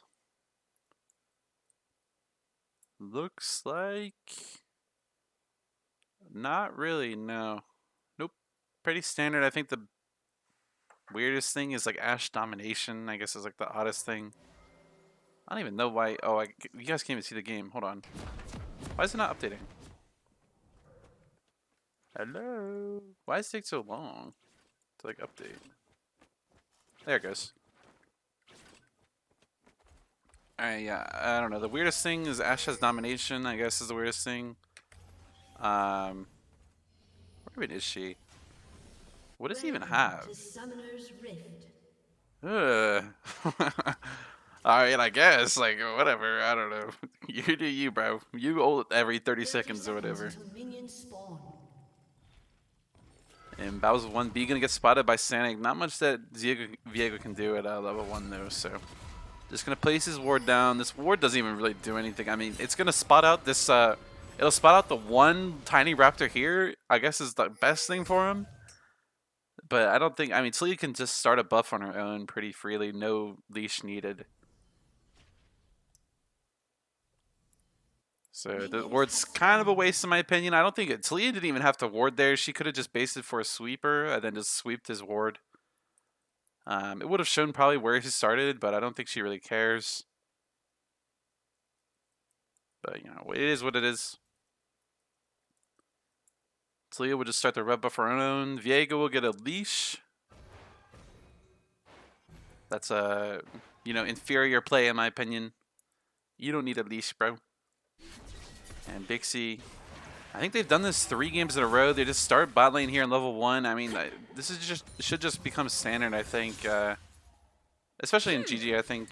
You know, you don't really need a leash anymore in level 1. You can kind of just get a little bit of a cheese poke damage early level 1. Zimmy finding nice damage on the Zehan. Zehan already down around 100 HP or so. Not looking the best for him. Bixie finding a little bit of nice trade on the Finn. Procs the bone plating. Spirit fire. Yeah, things are just kind of going standard in all lanes. I think both junglers might just kind of power farm this game, at least early. I don't think bot lane is really a lane that anyone can really play through, at least until Ashe 6 or Seraphine 6. Suppressing fire. Maybe if someone oversteps and they don't board correctly. It's a GG game, so you know everything's possible. Looks like mid lane will be kind of chill, at least until you know, Yone starts spiking around level 4, 5, 6. Is where he can start hard trading. Pretty hard for Yone to play in these mage matchups pretty early. But you know, you just second wind D shield chug along through. You can't die. It's impossible. And yeah, Yone is going to be around a camp or so ahead of Talia with his leash. Cute, aren't they? I guess. I mean, I guess this is just what you gain from getting a leash. But I don't know if it's going to ultimately matter. I mean, both junglers will be done before the Scuttle even spawns, so it's just going to give Viego a little bit more time to decide what he wants to do. He's just going to sprint back towards Scuttle. I guess he just knows he has no bot prio. And I guess pretty good play here from Bowser 1B. Just going to get the Scuttle that he can. Not much else going to happen on the map. Pretty neutral game state here. That side up around 200 gold or so. I don't know. I guess it's just CS leading mid and bot. The CSing from mid and bot is just not as good. The last hitting, not as good for FAKU.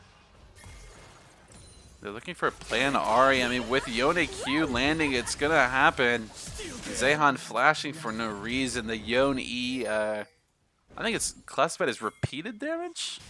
But nonetheless, the second follow-through of damage will come through from the E recast. Killing Ahri. She's going to have to base TP, or not even base, sorry, but just insta-TP.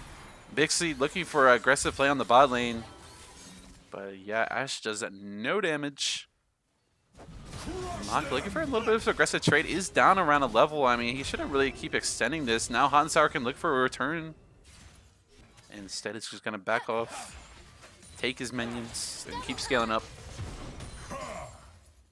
The wave is pushing into Cassante though here, so can kind of just chill out.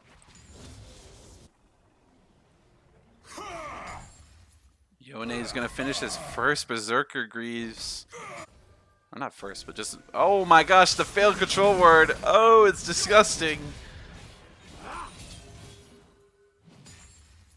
But yeah, Yone gets his Berserker Greaves at 5 minutes. Like, oh, he's absolutely online. Getting an early kill on these Wind Brothers is so tragic for the opposing mid laner's lane. And Talia with that mid lane, top lane prio, just going to start up these grubbies for free. It's a pretty hard game for Viego here. I mean, I don't think he has one winning lane this game. Might just try to opt to power farm this game. I'm not sure what he can really do. Grubby's getting picked up for Talia. She's probably going to clear down. Maybe even can start Dragon with the bot lane prio she has. But Bixie probably just needs the base soon. Probably wants the base on this next wave that's coming in. He's kind of starting to build up a slow push here. Build up a stacking wave. Probably has around 1,000 gold or so at this point. 1,100, 1,200. Han Sour ulting early. Looks pretty good for him. Mach not respecting Cassante all in at level 6. Gonna have to flash away. It's not the worst for Mach. He does have the TP in this lane. Opting for the TP this game. Bixie gonna get caught up by the swing. Gonna get full combo, but I don't think it really matters. I think they're just looking to base here. They actually can't really base just yet, I guess. It's just, you know, they didn't base quick enough, and they're just going to have to stay for another wave. Kind of sucks that the Yone is in the top side, but I guess they warded for the gank, so either way, it's not really going to mean much. Zimmy looking for a play forward. Zan going to land the charm, so it's actually going to be losing for Zimmy, I think, but he does have the second wind D shield to heal it all back, but here comes Viego. Clicking down on the mid lane, they know... Oh, he should know this control ward actually doesn't spot him, but he's just going to clear it out himself. And yeah, like I said, Talia now gonna pick up the dragon for herself and for her team. Nice little early Hextech Soul. Some additional attack speed and ability haste for them. Pretty nice for their team.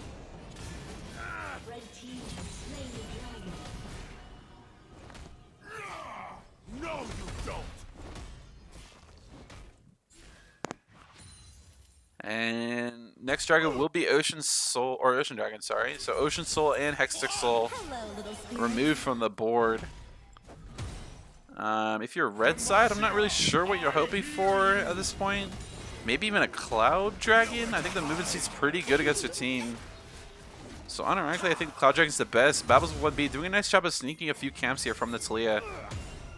And now looking for the top lane. They know Mach has no flash. This is really the only one lane that they can play through. Hopefully Mach realizes this.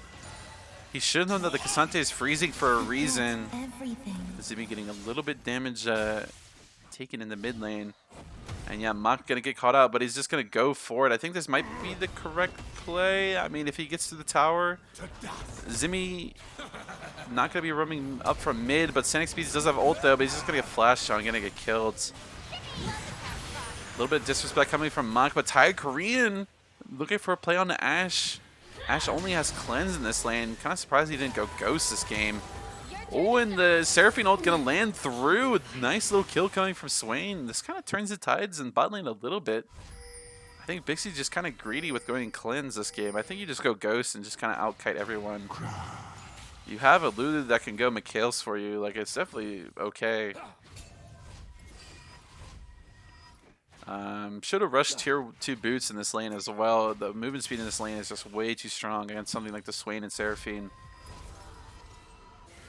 And yeah, the CS League gonna even out a little bit more in bot lane, but Sonic Speed's doing a nice job of invading back onto the Viego. Zimmy's not gonna land his ult, so Babas 1B. Just gonna channel his base. Ooh, I kind of wish Talia... I guess they're kind of... It's maybe a little bit greedy with the bot lane resetting from blue side. But Sonic Speeds, at least he understands he kind of has to re-invade there from his topside invade that happened on his own topside, so good awareness there. Grubby's spawning around 10 seconds. I think Talia's just going to look to get all 6 of them. Hopefully Babbles 1B realizes this and he just invades her bot side again. I think it's kind of the only play he has. Pings are coming down to Cassante, but I really hope, you know, they should just go for all Grubbies. Eventually, the Cassante can't handle the Garen once he gets around 2 items or so. Once he gets like Stridebaker, Black Cleaver, but they're going all out. Oh, I think this is really kind of a bait from Peter, honestly. I think he's just kind of delaying. Not really looking for a kill there. It's just kind of a trade at least. But nonetheless, they're going to get all 6 grubbies. So you're just kind of free to do whatever she wants with the mid lane prio that she has. And now they're looking for a top play. They know Cassante has no ult or ghost. Here it comes. Sanic speeds. The ult will trap the Cassante in. The W's a little bit early though. But can Mach finish them off with the ult? Not going to happen. Sanic speeds just a little bit too rushed with his W. Babbles with 1B. Looking for a play on the Talia. He knows he has no mana. And Garen doesn't really do anything without ult here. And Zehan, really nice TP. Going to probably finish off the kill on the Garen. Huge play from blue side.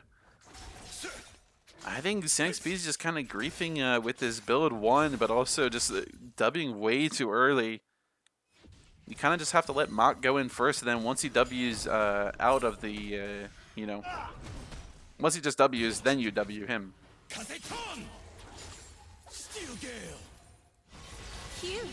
But nonetheless, Zimmy's just trying to make up the best that he can in the mid lane. Has around 20 CS lead or so. Got 2 plates, looking to get his third probably after his next base. Might even have full item complete? No, just has components. Pretty close. Going for the Bork rush here. Yeah, I'm not really liking this Talia Leandri's rush. I mean, yes, you get a lot of mana in the jungle just passively, and you get access to blue buff throughout the whole game, but just Luden's on her in jungle is so strong.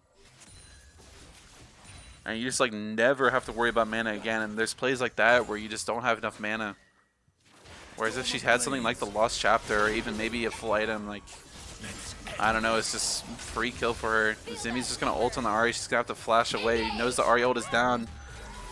Ashe ult's getting thrown into the Swain, has to cleanse the Seraphine ult, but the TP behind. Can Mach cancel it with a Q is going to happen.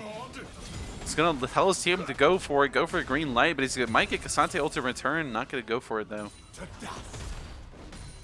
Mach not doing probably as best as he would have hoped in this lane, but he definitely does outscale the Garen, or sorry, the Garen will outscale the Cassante. Around 2 items or so, maybe even 1. Now Zimmy's looking for a play on Hans Tower. Cassante does have the ult though to kind of turn this tight, or at least try to escape. The W will come towards the turret. Yeah, he's not even going to ult though. A little bit of a greedy play here from Zimmy, just trying to force something to happen for his Garen.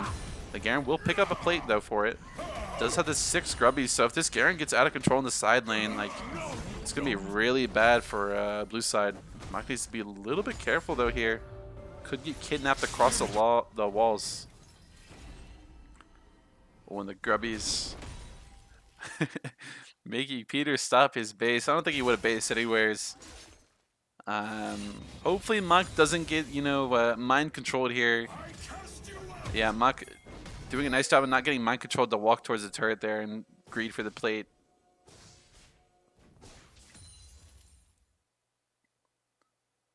And both top laners going to channel their base as well as the Talia. Bixie finishing his 1 item, but Swain as well as Ahri getting their 1 item. For the Yone, probably the strongest champ on the map right now, has his 1 item as well.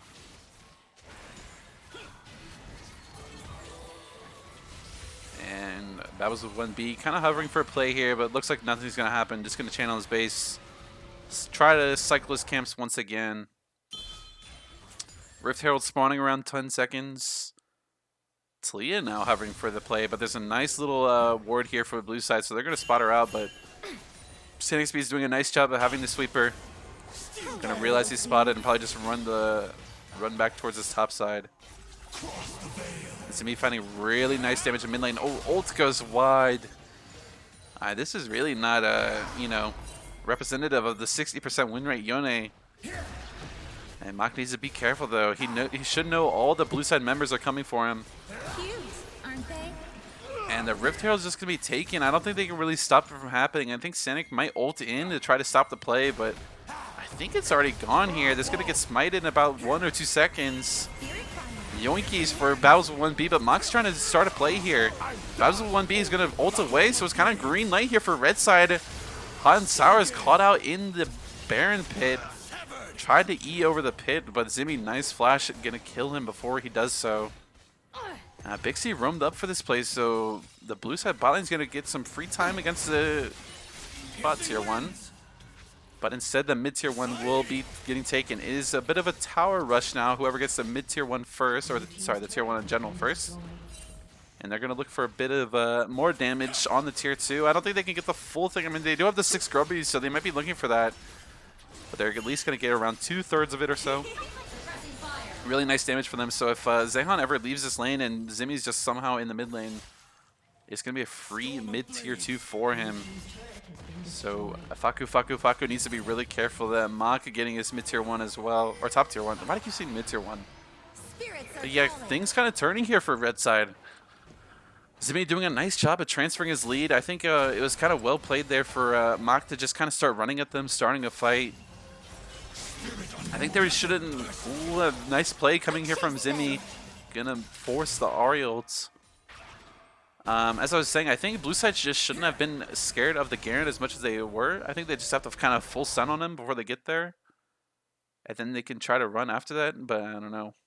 They kind of just let Maka run at them for free. I thought Zimmy was a Yon one trick. What was that? Yeah, I don't know. I mean, he actually get this mid tier 2, so that is something that he gets. But yeah, the ults really haven't been on point from Yone. Ooh, a pause coming in.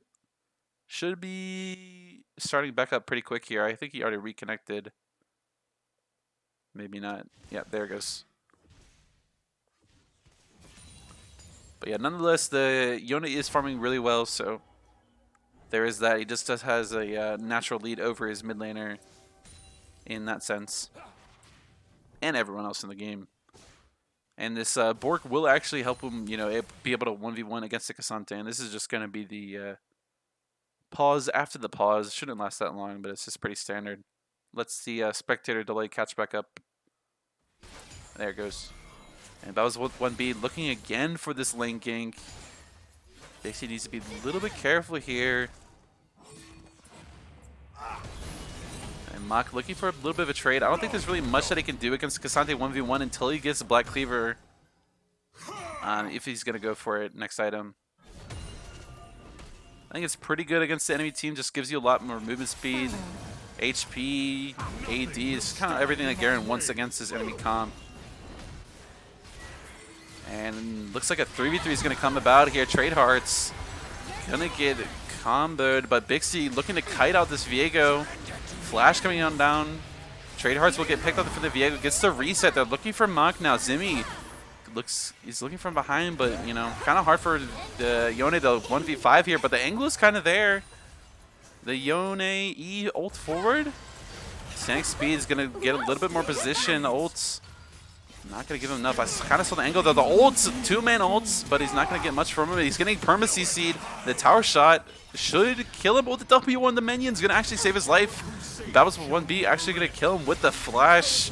Looking for Sonic Speeds, ulting forward. The Garen ult actually going to kill him now. On Sour now, looking for Garen. Garen now actually going to live. Oh my god, the Garen lives with 1 HP. So unfortunate for blue side. But Star Korean now is looking for a flash play, a little bit desperate. And nothing else is going to happen. Ugh, why did I say it like that? But nothing else is going to happen. And I think it's actually going to be a winning play for red side here. They're going to pick up the Chemtech Dragon. It's going to be a Chempoop Soul. So there is that. I mean, the Chemtech Soul this game is actually pretty decent for them. It counters something like the Viego. It kind of, like soft counters, I don't think it's really that strong against him, but it's just going to be some damage reduction from his ult execute, as well as just going to help people survive against the Cassante champion. So I don't think it's actually the worst. I think something like the Infernal definitely is the worst for them. But ultimately, I think Cloud Soul probably is the best for them this game. You can just see how much value the movement speed has against their champions. They're looking to get this bot tier 1, and blue side may be thinking they're a little bit greedy, but I don't know. I mean, Babels kind of blew everything last fight. There's not much for them to do, and Babels with 1B doesn't respect them enough, and Seraphine is up next. 2 kills going over to red side, and Mach, huge Garen walking around. I don't think there's really much for them to do. And yeah, this is where Garen starts to get a little bit out of control. I mean, Cassante is pushing the top tier too, so someone's going to need to respond. I think it's going to be Zimmy. Looks like Bixie's going to rotate towards mid. They're going to pick that up, and they're going to put Zimmy in the top lane. Oh, whoops. Rift Herald is spawned during the Viego's death. There's a new change that added. And it looks like it's going to be just running straight down mid. The Rift Herald looks like it's not happy with the gameplay of FAKU, and it's just going to start running it down mid lane. And red side should probably just pick that up for free. I don't think there's, really an angle where blue side gets to crash it. If they're not going to, deal with it, it's going to crash though. And it looks like Bixie... Oh, Zehan's driving it into the tier 1 turret. What's that even called? Like the stump? I don't know. But yeah, now it does. Now it can't even crash. It's literally impossible to crash. And an aware coming from Standing Speeds knows that Zehan failed the drifting. Zehan might not have his license just yet.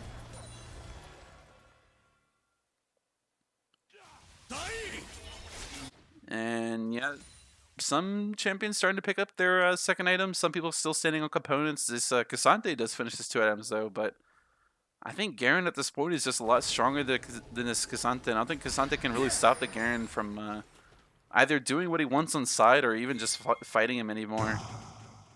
I think Garen just kind of smites him as soon as he presses ult now. The Cassante has to ult really early to try to just kind of out-brawl him in his all-out form. But I think Garen just wins at this point. Just too many base levels on Garen are just way too strong. And a little bit of a bot hover being happened, or just happening from Panaspina, but nothing else is going to happen. Kind of just trying to get vision. And Hot and Sour ghosting onto Bixie. Bixie has no flash, but does have the cleanse. Should insta-cleanse the Cassante W, but doesn't.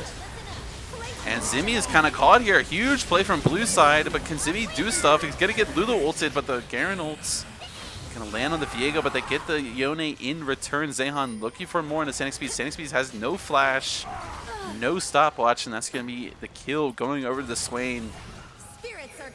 Trade Hearts is up next. Really nice play from Zehan. Going to get her flash, but Mach looking for a little bit of return damage. I don't think there's much he can do.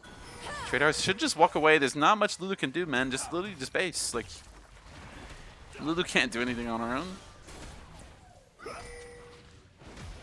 I think just like a little bit of misplay, a little bit of disrespect from me from red side. I think they're still on the driver's seat this game. They just kind of need their summoners to play the game. Specifically, Bixie Flash. I think without Bixie going Ghost this game, it's really hard for him to play without Flash against this comp. So, gonna have Flash for this next Dragon fight that's happening around 1 minute. And it should be a winning fight for them nonetheless. I think it's just a little bit more gold going for the blue side. Not much else happening. But, I still think they have one hand on the wheel or so. Still have control.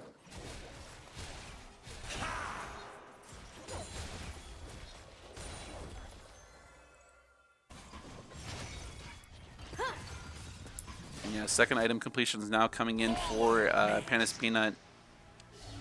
Garen gonna finish his PD. Sanic Speed's gonna finish his Zanya's. I think Zimmy already had his shield bow. But Bixie gonna pick up the Wit's End. Some huge item completions coming in, but I mean, also the Swain gonna get his rallies. I think he might have had it last fight.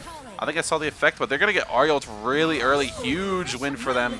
They should really just go back to Dragon. I don't think there's much else that Mach can do, but he's just gonna be able to, Garen away here with his next Q. Flash coming in from Babbles with 1B. But I don't think Mach's really dying here. They should just really just go to Dragon. It's so free for them. Oh, now red side needs to be careful. They should really not look to fight right now. They should just go back to Dragon. This is kind of a favored space to fight for blue side. And the form, oh my gosh, Cassante is just going to kidnap the Yone, but he goes all the way back. Mach is looking to finish off the Cassante. There it is, the ult auto, but Viego on the other side of the fight is kind of putting in work. And the red side just not respecting this kind of pinch area that they kind of have them in. It's really bad to fight this blue side team in the pinches in the jungle. They need to be fighting out in the open area. And Babbles with 1B looking for more. He knows Mach doesn't have flash. Zehan gets his ult back up. Wholesome Ari ults cooldown with the Malignance and Ulti Hunter. Gonna give it to her again. Now blue side back in it. I think they kind of got hands on the wheel now. They kicked FAKU, or sorry, not FAKU. They kicked Panda out of the driver door, hopped onto the wheel themselves, and started driving. This Yone it? Yeah, I mean, I don't know. I really would have liked to see I don't know, just play a little bit more side. I guess it's kind of hard for Yone to play side against Ari, where she has so many dashes and escape and, you know, gank setup. But at least this Garen, I would have liked to see Garen just kind of on his own. A little bit of over-aggression there from Mach. As soon as Ari ults, like, presses his first ult, they should insta-run back to Dragon and just start hitting it. It's such a favorite fight though for them, even after Viego does his whole shtick in the bot lane. Just, I think, a little bit of... oh, but Bixie kind of caught out here from Hot and Sour. Hot and Sour needs to do this really quick, though. Talia's going to have ult and going to be ulting straight towards Bixie. Mach is in the vicinity as well. Can Hot and Sour get her off in time? Gonna get it. But it's going to be his life. A soul for a soul. Gonna give him the Infinity Stone. And what this does is free up Ari in the bot lane, I guess, for a bid. She's going to hit it a few times, but maybe Zimmy looks to TP behind there? I mean, it is Ari, so she can kind of just ult the wave 3 times. So they're just going to collect the wave into the tier 2 tower. And it's just going to be ultimately a 1-for-1 here. But more gold, I think, actually, it might have gone to Talia that time around. But yeah, more gold going to this top side of red side. I don't think that's really the best for them. I mean, Cassante getting more gold at this point, I don't think really means that much. Yes, it kind of powers them towards Jackshow, but at this point in the game, this red side top side is scaling like crazy. They have like Garen scaling, Talia scaling. Yone kind of falls off around this time, but once he starts getting like 5 or 6 items, is absolutely a demon.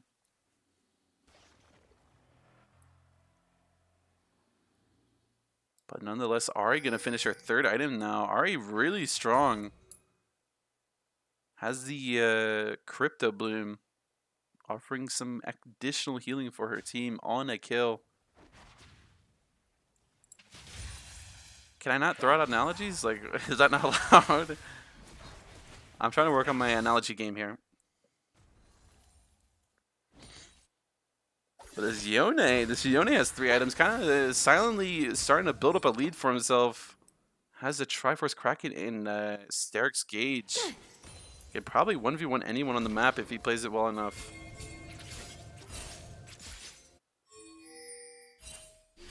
And not much else to do on the map. It's 2 dragons to 2 dragons, so the main goal right now is setting up some kind of Baron play. I think if this is like a pro game, the blue side starts hitting this Baron and they force Zimmy TP. I think that might be the call, but I don't know. It's kind of dicey for them. Zimmy's just going to keep pushing, though. Yeah, here comes the start. They're going to just try to force Zimmy off this bot play. The red side kind of doing their best. I think they're just going to try to get them off of it while letting Zimmy keep splitting. Zimmy needs to really TP, though. They're starting to commit towards the Baron. They're going to make the decision, I think, to commit to the Baron. Here comes the TP, so I think a fight's going to come out. Mach going to get the ult off, going to get a lot of damage, but Zimmy doesn't get anything in his ult, and it's going to be a Baron flip. The flip going over to Cynic Speeds, but I don't think it matters. They're absolutely wiping out Panis Peanut. 1 by 1, they fall. I think it's a triple kill? No, double kill coming up for Viego. Yeah, this Viego with the resets is just so strong against enemy teams. Zimmy's just not been getting the ults I think he wanted this game. This is kind of missing over and over, at least not getting the targets that he wants.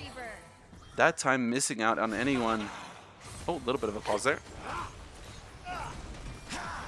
Now, blue side is actually down 2k gold or so, but they're going to get a lot of gold in this play. Oh, actually, sorry, red side got the Baron, so blue side kind of just fighting to get this gold lead back, and they're looking to dive on Bixie, but Bixie out of the range. Zimmy gonna look to get Zehan, gonna get it. The 800 gold bounty going over to him. Gonna look for more. That's another kill, but can he lifesteal off of Battles 1B? That's another kill, triple kill. Hot and Sour will be next. And Ash will get the rest with her slow. Little bit of disrespect coming from blue side. I mean, looked kind of good, and Mach is TPing now. I mean, they're not going to be able to end, but I think what this does is kind of frees up the double inhib play from red side. Mock's going to shove in this bot lane while they shove in the mid lane. I think it's a little bit of a misplay from Lulu to go towards this dragon. Should be helping Ashe hit the waves and the turret. But I guess Lulu's going to auto this dragon, like whatever, I don't know. But yeah, good play here from red side. Finally, we see Zimmy's Yone kind of contributing to the game here. Oh, I don't know if Mock's able to get this inhib. Ari spawning in 1 second. Swain's up in 1. Next gonna be Viego, then Cassante. So yeah, they're just gonna get the turrets back off. So I mean, I guess they get 2 turrets instead of getting 1 inhib. I'm not sure if that's worth. I think there's an argument for both sides, like, but I don't know. It's just, it all depends on how they transform the play on the next play. Can they leverage a play topside and kind of get one of these inhibs? That's kind of up to for them to, you know, make happen.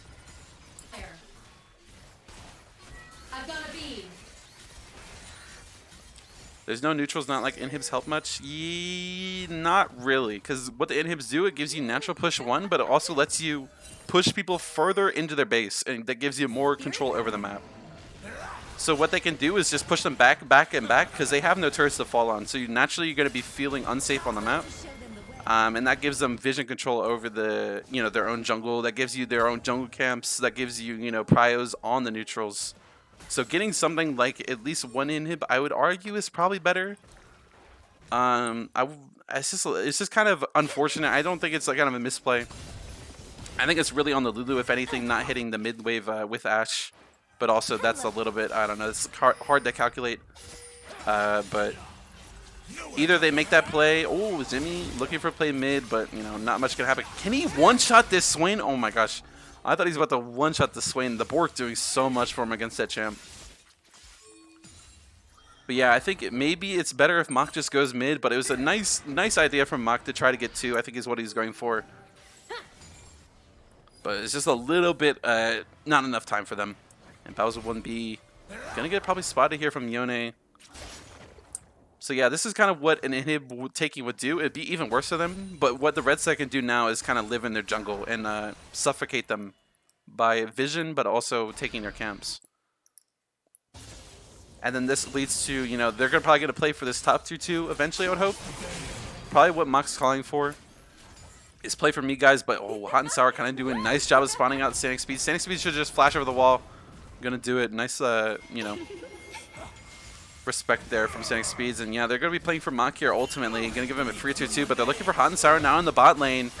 Is caught out. Does have the ult to kind of grant him that dash, but he's going to, I think, fall to Zimmy, but not going to do it. The TP coming in from Zehan. The Swain is in there. He's cooking so many people. Dixie doesn't do any damage. This Ashe champ is so worthless. But here comes the Mock. The Garen is here. What can he do? Gonna get 1, but I don't think he can really do much else. But Zimmy is gonna be living through so much. But here is Mock. But Babs 1B as well, doing so much on this Viego. The Conqueror fully stacked, granting him so much damage and healing. And there's the Yone Viego interaction, by the way. Holy, that's funny. And yeah, I don't know. I mean, this red side, they're trying to do too much. They should just be letting Mock hit these topside turrets. They can kind of like look for a little bit cheeky stuff like that, but I think once Cassante ults, they should all just start running away. Just kind of got sucked into that fight way too hard. And yeah, pings come through. The Baron is starting around 50 seconds. Let me move this down just a bit. But Mock kind of overstaying. They need to really... Oh, Mock shouldn't be basing here. Hopefully Mock can walk away, but I mean... It is Garen movement speed. Has the dead man's, yeah, PD as well. Swifty... Or, sorry, not Swifty's, what is it called? Strikebreaker movement speed. Gonna grant him even more as well, so... Able to run away just fine there. Baron spawning around 20 seconds. Mock needs to get back on the map really fast, but thankfully, he is the Garen champion.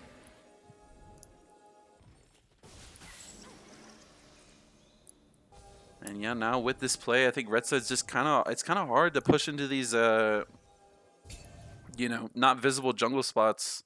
They really have no vision on the map. They really need to start getting some. My They're going to start to get some now, but this sweeper is going to run out. Zimmy, a little bit caught out in the mid lane, but nice dodge on the charm. Going to grant him probably his life, honestly. They're looking for Finn. The ult coming through from Zimmy, but he's going to get CC'd. Insta-killed is the Seraphine. Entire Korean. And Mock's actually going to do a nice job of just respecting. This is really what I've liked them to see, because this blue side team is so ult reliant. Once they blow one of their ults, I think it's really hard for them to play. Like literally any of their champions blow ult and it doesn't do anything. It's really hard for them to play. I think blue side's going to take their consolation prize of just getting this dragon. So Mock really should just start running, I think, towards his mid inhib. If he starts getting these mid inhibs, even Zimmy can TP on the wave here. I think it's so worth to get double inhib for 1 TP. Yeah, here it goes. He's going to TP on the wave, and they're just going to start to get these inhibs. Mock should just start running it down. His team should get it, so... Or they're going to look to force the end, maybe. I don't know. They should just run them down bot lane. I think Mock's kind of misplaying here. I think Zimmy's really the only one that's doing the correct thing. I mean, his team, oh, they should really have gotten 2. Hansara's now going to punish their, you know... I don't know. I mean, like, this Lulu is got, but Scenic Speed's actually a really nice job at ulting away here.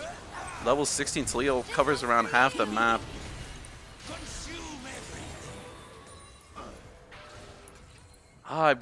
Mock should have just started running towards the bot inhib because he can solo it while his team starts hitting the mid inhib. Maybe he doesn't get the full thing, but it's a lot closer to just what just happened. Because his team gets the mid inhib, they walk away. Garen can just, you know, Q away, infinite movement speed. A little bit of misplay there, but nonetheless, still get the mid inhib for just 1 teammate. I think that's more or less worth for them.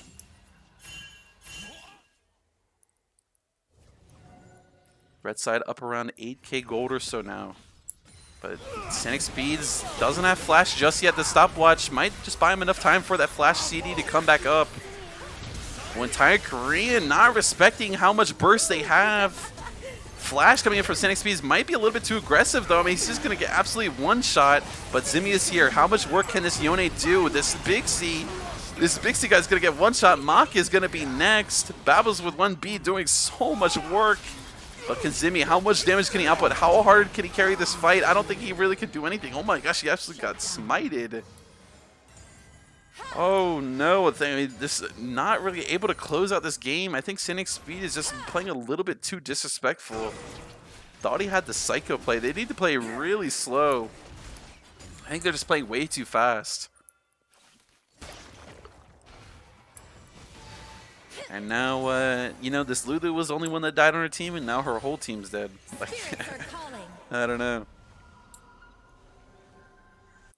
And yeah, the Drage will probably be the next thing fought over in around 2 minutes and 45 seconds.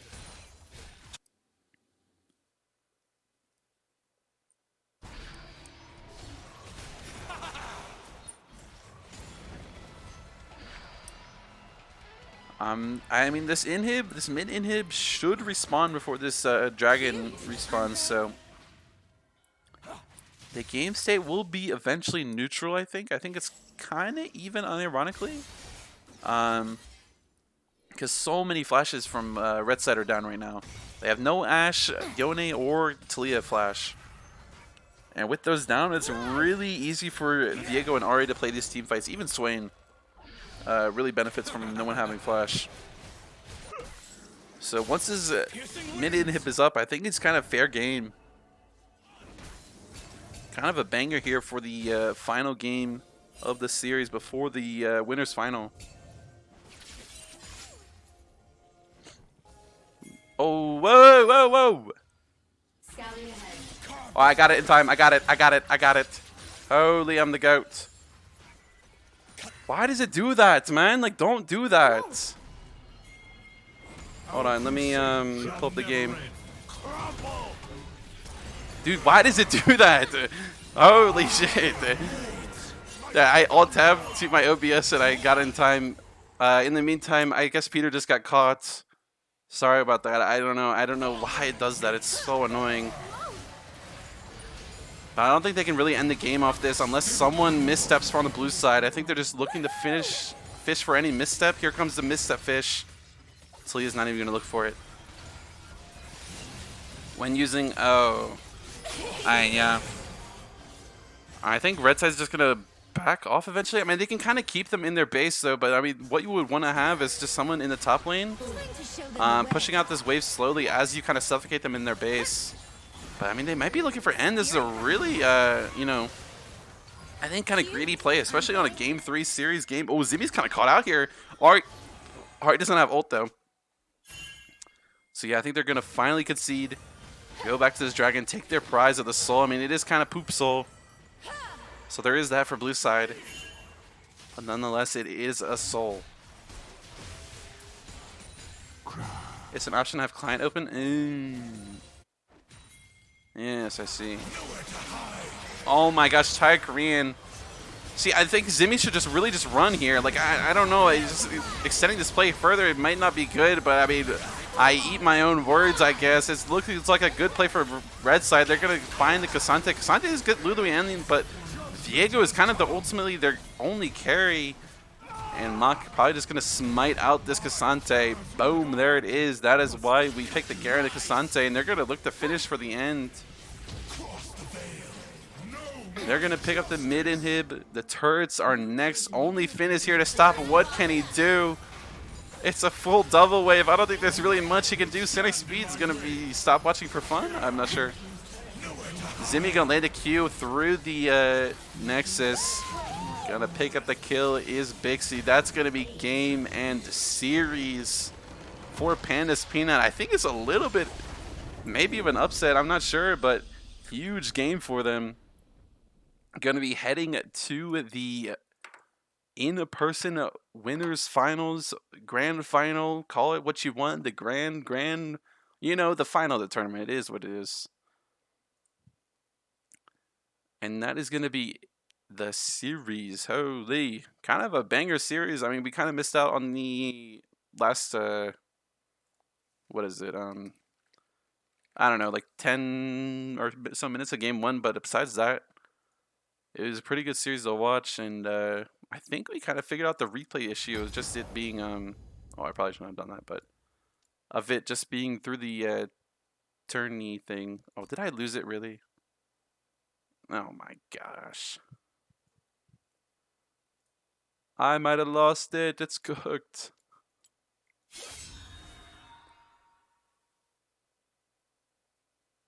Well, whatever. Unlucky.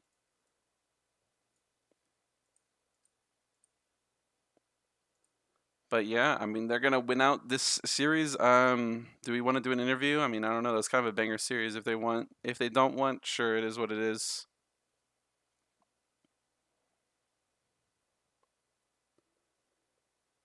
Don't use tourney code. What, is that supposed to be obvious? I don't. I'm a tourney code hater, so I don't know. I mean, I don't know.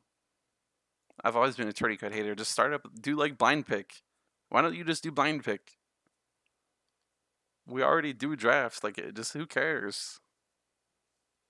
Who cares about the stats, bro?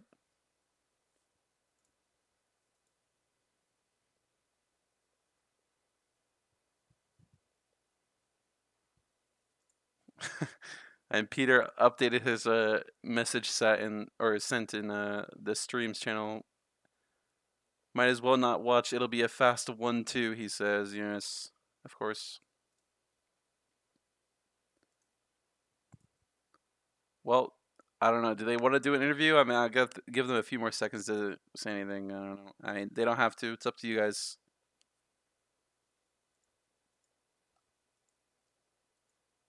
But yeah, oh, I see someone joined. Uh-oh, it's a Maka Bixie. All right, guys, prepare yourself. Oh gosh, the whole team's going in there. Okay, we're going in. Hello, hello. What's good with it, cut? What? Huh? Huh? Well, congratulations, guys. You made it to the final. Huge. How are you guys? How are you guys feeling? We're already at Right. We won. No, no, no. No, It's you not got the gonna- in-person final now. We won. It's over. We won. I mean, it's very burger. 'Cause everyone's It's gonna be over. on a different setup, but it'll be funny. We have to Okay. bring our setups. Oh no. I mean, you can't. Kinda. That's a question for Bixie. He should know all the details. I don't know. You have to bring some sort of setup. Is what I've been told from other Vespa people, the Vespa organizers, because this event is not run by me. What's some sort of setup? You have to play on a setup that can run League of Legends. If you Oh. pull up with the PS5, that's chill too. If you can play League of Legends. What The the modded hell? PS5 Hell no. Yep. Yeah, this is controller gonna be controller time. scuffed. What the heck? I don't know about that. I guess everyone's gonna be hauling their PC across campus. It is what it is. Smelly dog. Smelly I'm dog. not bringing my PC, monitor, mouse, and keyboard all the way across campus. Don't they I'll have bring my laptop. computers? Yeah, do I I have? thought they had computers. I mean, there's the In the Torg room, but not in Torg room, this yeah. one. It's a I bit just scuffed. bring them Why once not in GG Torg. Finals and Torg room where I can turn around and see my opponent's map? I don't know it. Look to the left. You Wait, see where the I enemy would be jungler down. You could is? I would win be if that down. I'm happens. telling you, Waffle House Invitational is the move, guys. Like, True. I gotta book one of It's the too back hard to rooms in bring the Waffle whole House. computer. I don't know. Well, Not gonna lie. I don't know. Were you guys expecting to win today? I'm not. Were you guys favored to win? I'm not even. I don't know what the consensus Yeah, consensus we were. was. Yeah. I think were we I favored? think I it was thought we were even. favored. We lost them like last. I think it was kind of 50-50. I think FAKU has started to look a little bit, flimsy later in the semester, in my opinion. But I don't know. Yeah, I think people realized that you need the van singed and Aatrox. Yeah, I think it's a good And job then from you guys to just kind of figure out the whole draft. And I don't know what the speeder guy's doing. He's putting on himself on I don't know about the Cassante like pick. I don't know. tank champions more or less. Like I don't know. He got Yeah. scarred from the Gragas lane. Yeah, I guess. Well, yeah, you guys already said it. Are you I don't know. How are you feeling going into against leaning and four padded walls? Hell it'll no. be We're a thinking about series. rock paper match. scissors, maybe. no. Maybe a Okay, match. okay. Rock paper scissors. I like it. Maybe we try to force them to play a different game. Yeah, that Mm, might be the move. yeah, maybe. Yep. Might be more winnable that way. Well, I don't know. Anything else you guys want to say? Any shout outs or anything? Hell Sounds no. good. Sounds good. Shout out Freak for buffing Rek'Sai. Thank you. Oh yeah, how did Rek'Sai seem? She still seems good. Yeah, it's because I mean you can still hit Shabs and get the healing, Right. and your unburrow W still gives you 25 Fury. So you actually like stacking Fury on wave is still not the worst, but like she still like will just heal the full late game team fight, so it's like not a big deal. That's what I thought as well. So yeah, it looks still pretty good. Yeah, it still feels really strong. Well, I don't know. On to the grand finals. It is. Well played, boys.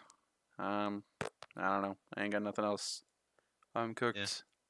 We're cooked. So yeah, we have the in-person finals on Friday. I'm sure Bixie will make an announcement, but yeah, make sure to come out. Bixie said he's gonna give everyone free Taco It's Bell on or Sunday, something. I don't bro. know. Casbait. Taco Bell vouchers. Yeah, Handed them out. Sunday 1 Yep, p.m. yep. at somewhere that Bixie will say. Taco Bell Invitational. No, Yep, it's on guys. Yep. It's on Sunday. Connor, you goober. Isn't it? It's on Taco Sunday, Bell right? Invitational, It's boys. the 21st. Everyone gets a free cravings box. Yep. That's Sunday. Yep. Monday, yeah. All right, so yeah, make sure everyone comes out. Bixie will send an announcement. I'm 400% sure, but yeah. Yep. All right, well, peace out, everyone. That's it for us. Bye bye.